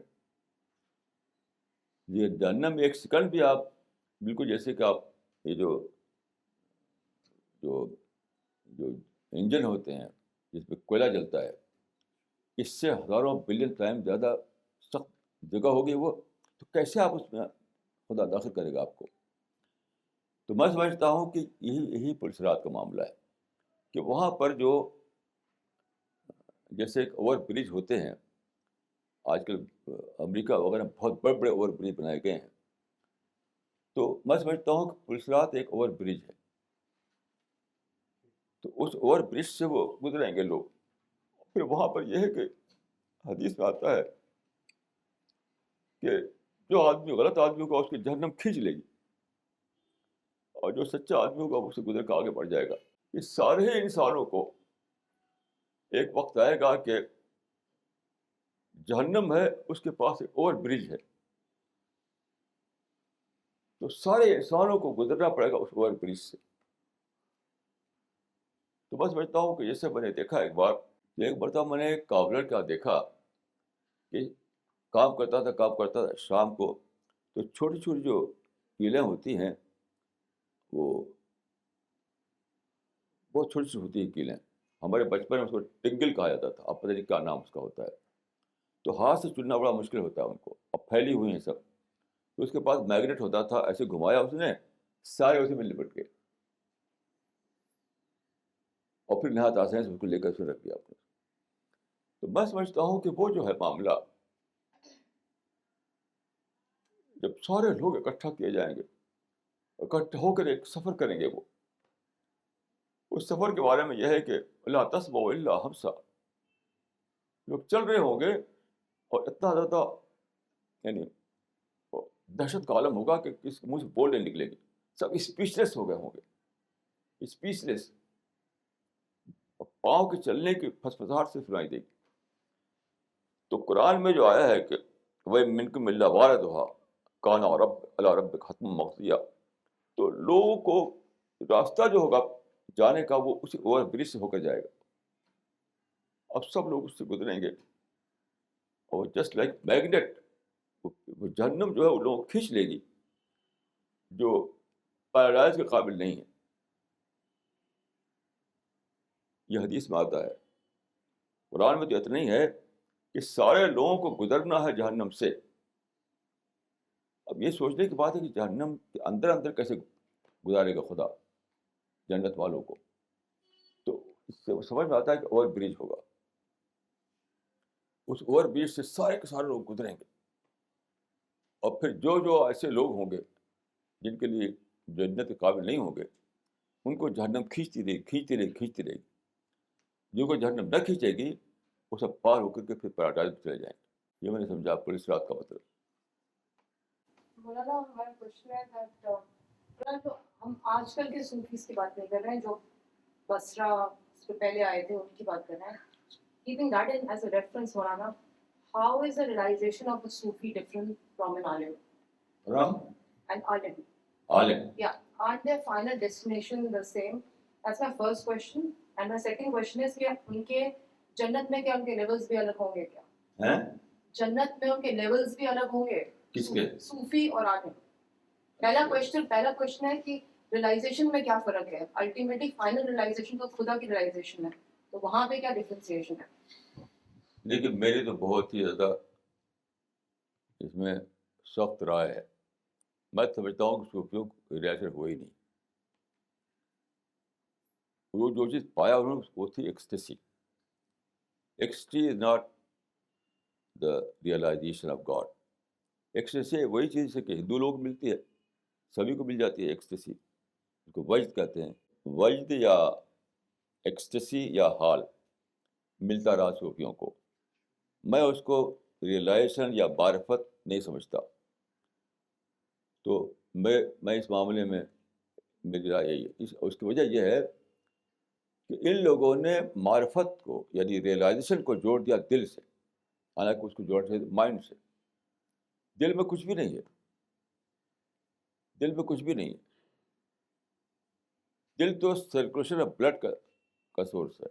جو کچھ ہے مائنڈ میں ہے. ایک صاحب ہیں وہاں جو رہتے ہیں برٹن میں، حالانکہ پڑھے لکھے لوگ ہیں وہ، ان کو بہت زیادہ اس پہ انسسٹ کر رہے ہیں کہ وہ نئی دلی ہے. تو ابھی میرے پاس ایک آیا ان کا بڑا لمبا چھوڑا کہ فلاں نے ریسرچ کی ہے. کسی آدمی نے کہیں ریسرچ کی ہے، انہوں نے پڑھا اس کو، اسے نکلا کیا، ایک فیلنگ انہوں نے پروو کی ہے کچھ سائنٹیفک میتھڈ کے ذریعے کہ دل میں فیلنگ ہوتی ہے. وہ کہتا میرے فنگر بھی فیلنگ ہوتی ہے. میں فنگر کو میں جاؤں آئس پر تو ایک فیلنگ ہوگی، میں جاؤں فنگر آگ پر تو ایک فیلنگ ہوگی. تو فیلنگ سے کیا ہوتا ہے؟ یعنی فیلنگ کو پروو کر کے وہ سمجھتے ہیں کہ ہارٹ کے اندر تھنکنگ ہے. ایسے لوگ ہیں. تو یہ سارے لوگ یعنی صرف صوفی نہیں، یہ سارے فلاسفر، سارے صوفی ہزاروں سال سے یہ سمجھتے رہے کہ دل جو ہے وہ سورس ہے معرفت کا، ریئلائزیشن آف ٹروتھ کا. میں اس کو نہیں مانتا. مائنڈ سورس ہے. تو میری صوفیزم جو مائنڈ بیسڈ ہے، ان کی صوفیزم ہارٹ بیسڈ تھی. تو میرا معاملہ یہ ہے کہ میں سمجھتا ہوں کہ صوفی لوگوں کو سرے سے معرفت ملی ہی نہیں. جو چیز ملی وہ وجد تھا. وجد جسے ترکیب میں جو صوفیوں کا گروہ ہے وہ ناچنے لگتا ہے، اس میں وہ وجد ہوتا ہے، ایکسٹیسی ہوتی ہے. سمجھتے ہیں کہ ریئلائز کر رہے ہیں وہ. میری رائے یہی ہے. میں سمجھتا ہوں کہ معرفت ملتی ہے تھرو توسم. توسم نہ کہ دل پر وہ لگانے سے، دل پر دھیان دینے سے. دل پر دھیان دینا نہیں بلکہ ورلڈ اراؤنڈ اس جو ہے اس میں آپ سوچیں، کنٹمپلیشن. ایک ہے دیکھیے میڈیٹیشن، ایک کنٹمپلیشن. میرا صوفیزم کنٹمپلیشن پیش کرتا ہے, وہ لوگ صوفیزم میڈیٹیشن پیش کرتا تھا. تو مائنڈ سے سوچنا, توسم کرنا, اور پھر اپنی اس کے لیے خوراک حاصل کرنا, یہ ہے. اور دوسری بات جو آپ نے فرمائی, تو وہاں کیٹیگرائزیشن جو ہوگا وہ عالم اور صوفی کے لحاظ سے نہیں ہوگا. وہاں وہ ہوگا کہ کتنا آپ کو ریئلائزیشن ہوا تھا, آپ کے لیول آف ریئلائزیشن کیا تھا, اس پر ہوگا کیٹیگرائزیشن. کیونکہ حدیث میں آتا ہے کہ 200 درجے ہیں پیراڈائز کے. تو یہ ہوگا لیول آف ریئلائزیشن کیا ہے, اس کے لحاظ سے ہوگا یہاں پر. باقی صوفی اور یہ تو ریلیٹیو ٹرم ہے, صوفی اور اس کا ریلیٹیو ٹرم ہے. Maulana, but there's also a concept. I mean, I'm not talking about Maulana today's Sufis, but I was reading about Rumi and Basra from Maulana. They believe in something called Falafel.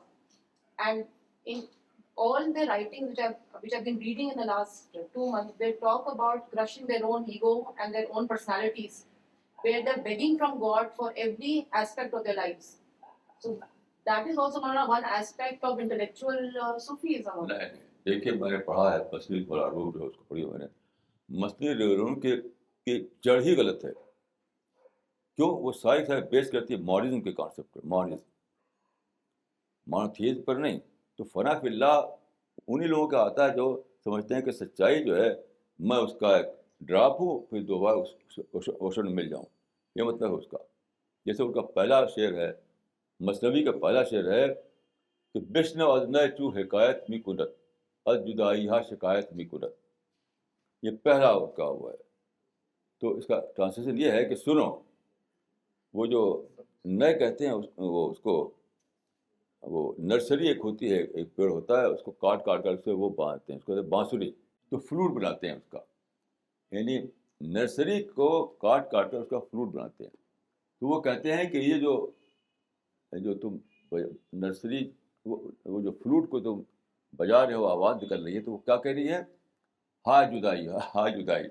مطلب میں جب float نہیں بنا تھا تو میں پورے پیڑ کا پارٹ تھا, اب میں الگ ہو گیا ہوں, مطلب اوشن سے الگ ہو کے ڈراپ رہ گیا ہوں میں.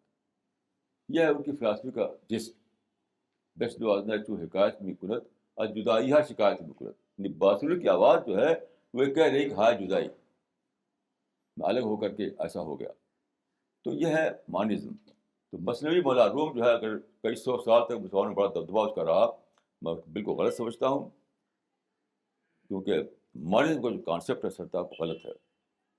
ہم اور خدا دونوں ایک نہیں ہیں, ہم اور خدا دونوں ایک نہیں ہیں. ہندوازم میں دیکھیے ایک ہے ادویت واد, ایک ادویت واد. مطلب ادویت واد کی فلاسفی سرتاپا بیس لیس ہے, صحیح فلاسفی جو ہے ادویت واد کی ہے, خدا کریٹر ہے اور میں کریچر ہوں. تو مثنی مولا روم جو ہے وہ بیس کرتی ہے ادویت واد پر, جو میرے لیے غلط ہے. There is this another question. Where does Shariat figure in terms of 4 sources that you mentioned? یہ تو دیکھیے میں نے اپنے کہہ دیا تھا اپنے لیکچر میں کہ قرآن حدیث میں ہے ہی نہیں. یہ میں نے حدیث کوٹ کی آپ کو کہ ترکت فیکم الثقلین, کہ میں تمہارے درمیان 2 بھاری چیز چھوڑ کر جا رہا ہوں, کتاب اللہ و سنتی, قرآن اور سنت. تو حدیث میں تو 2 تھا, انہوں نے اپنی طرف تیسرا کر لیا. میں اجماع کو بالکل جو درجہ دے رکھا لوگوں میں, اجماع کا مطلب ہے علماء کا کنسنسس. علماء کا کنسنسس جو ہے وہ کوئی مقدس چیز نہیں ہے. قرآن مقدس ہے, حدیث مقدس ہے, لیکن انہوں نے وہی درجہ دے دیا اجماع کا. تو میں نے مثال دی آپ کو کہ علماء کا کنسنسس جو ہے اگر مقدس مان لیا جائے تو کتنی بھاری بھول یہ ہو جائے گی. تو کنسنسس جو ہے وہ بھی اتنا ہی زیادہ اس پہ ایکسرسائز کیا جائے گا, ایگزامن کیا جائے گا اس کو, جتنا کہ ایک عالم کا, چاہے 1000 عالم ہو یا ایک عالم ہو. تو میں اجماع کو سورس نہیں مانتا, میں صرف قرآن حدیث کو سورس مانتا ہوں. اور بڑا دعویٰ میں اس لیے مانتا ہوں کہ کوئی قرآن حدیث پیش کرے. یاد رکھیے جو پیش کرتے ہیں نا, میں جانتا ہوں وہ سب انفرینشیل آرگومنٹ ہوتا ہے. تو انفرینشیل آرگومنٹ تو کچھ بھی ثابت کر لیجیے. انفرینشیل آرگومنٹ سے اتنی بڑی بات ثابت نہیں ہو سکتی کہ قرآن کے درجے میں ایک چیز رکھتے ہیں آپ. قرآن و حدیث جو ہے وہ ایبسلوٹ سینس میں ہمارے لیے گائیڈ ہے. ایبسلوٹ سینس میں وہ درجہ آپ کسی تیسری چیز کو دے رہے ہیں تو انفلوئنس نہیں نکلے گا. وہ اس کے لیے ایک ڈائریکٹ طور پہ ایک ٹیسٹ سے نکلنا چاہیے. انفلوئنس کا تو اتنا زیادہ وہ ہے کہ میں آپ بتاؤں آپ کو, یہ دلی میں ایک صاحب تھے موتی راؤ, اب بیچارے مر گئے. وہ تو اردو جانتے تھے خوب, وہ ہندی نہیں جانتے تھے. وہ تو فتح محمد جلالدی کا ترجمہ بہت پڑھتے تھے. تو مجھ سے انہوں نے کہا کہ ایسا ہمارے گرو جو ہیں وہ تو مینشن ان کا قرآن میں موجود ہے, قرآن نے ان کو ریفر کیا ہے. گرو بچن سنگھ ان کے گرو تھے. تو میں نے کہا کیسے بھائی؟ تو ان لوگوں کا عقیدہ تھا کہ ہمارے گرو جو ہے وہ گیانی ہیں, اردو میں کہتے خبیر, کہ خبیر ہیں, یہ کہتے تھے کہ ہمارے گرو جو خبیر ہیں. تو پڑھتے پڑھتے انہوں نے ایک آیت مل گئی, فصل بھائی خبیرہ. ارے بھائی تو قرآن میں بھی لکھا ہوا ہے. تو اس طرح جو چاہے ثابت کر لیجیے. میں ثابت کر دوں کہ میرے لڑکے کے نام ثانی حسنین ہے تو ثانی حسنین نکال لوں. میرا لڑکا تو قرآن میں جی لکھا ہوا ہے, میرے لڑکے سے بڑی کوئی چیز نہیں. رسول اللہ کے بعد جو سب سے بڑی چیز ہے وہ ثانی حسنین, میرا لڑکا. کچھ بھی نکال لیجیے, کچھ بھی نکال لیجیے. ایسی تھوڑی بات ثابت ہوتی ہے. تو قرآن سے جو لوگ نکالتے ہیں اجماع کو by the way of influence نکالتے ہیں. میں اس کو ویلڈ اس طرح کے اتنے بڑے معاملے میں انفلوئنس کو میں ویلڈ نہیں سمجھتا.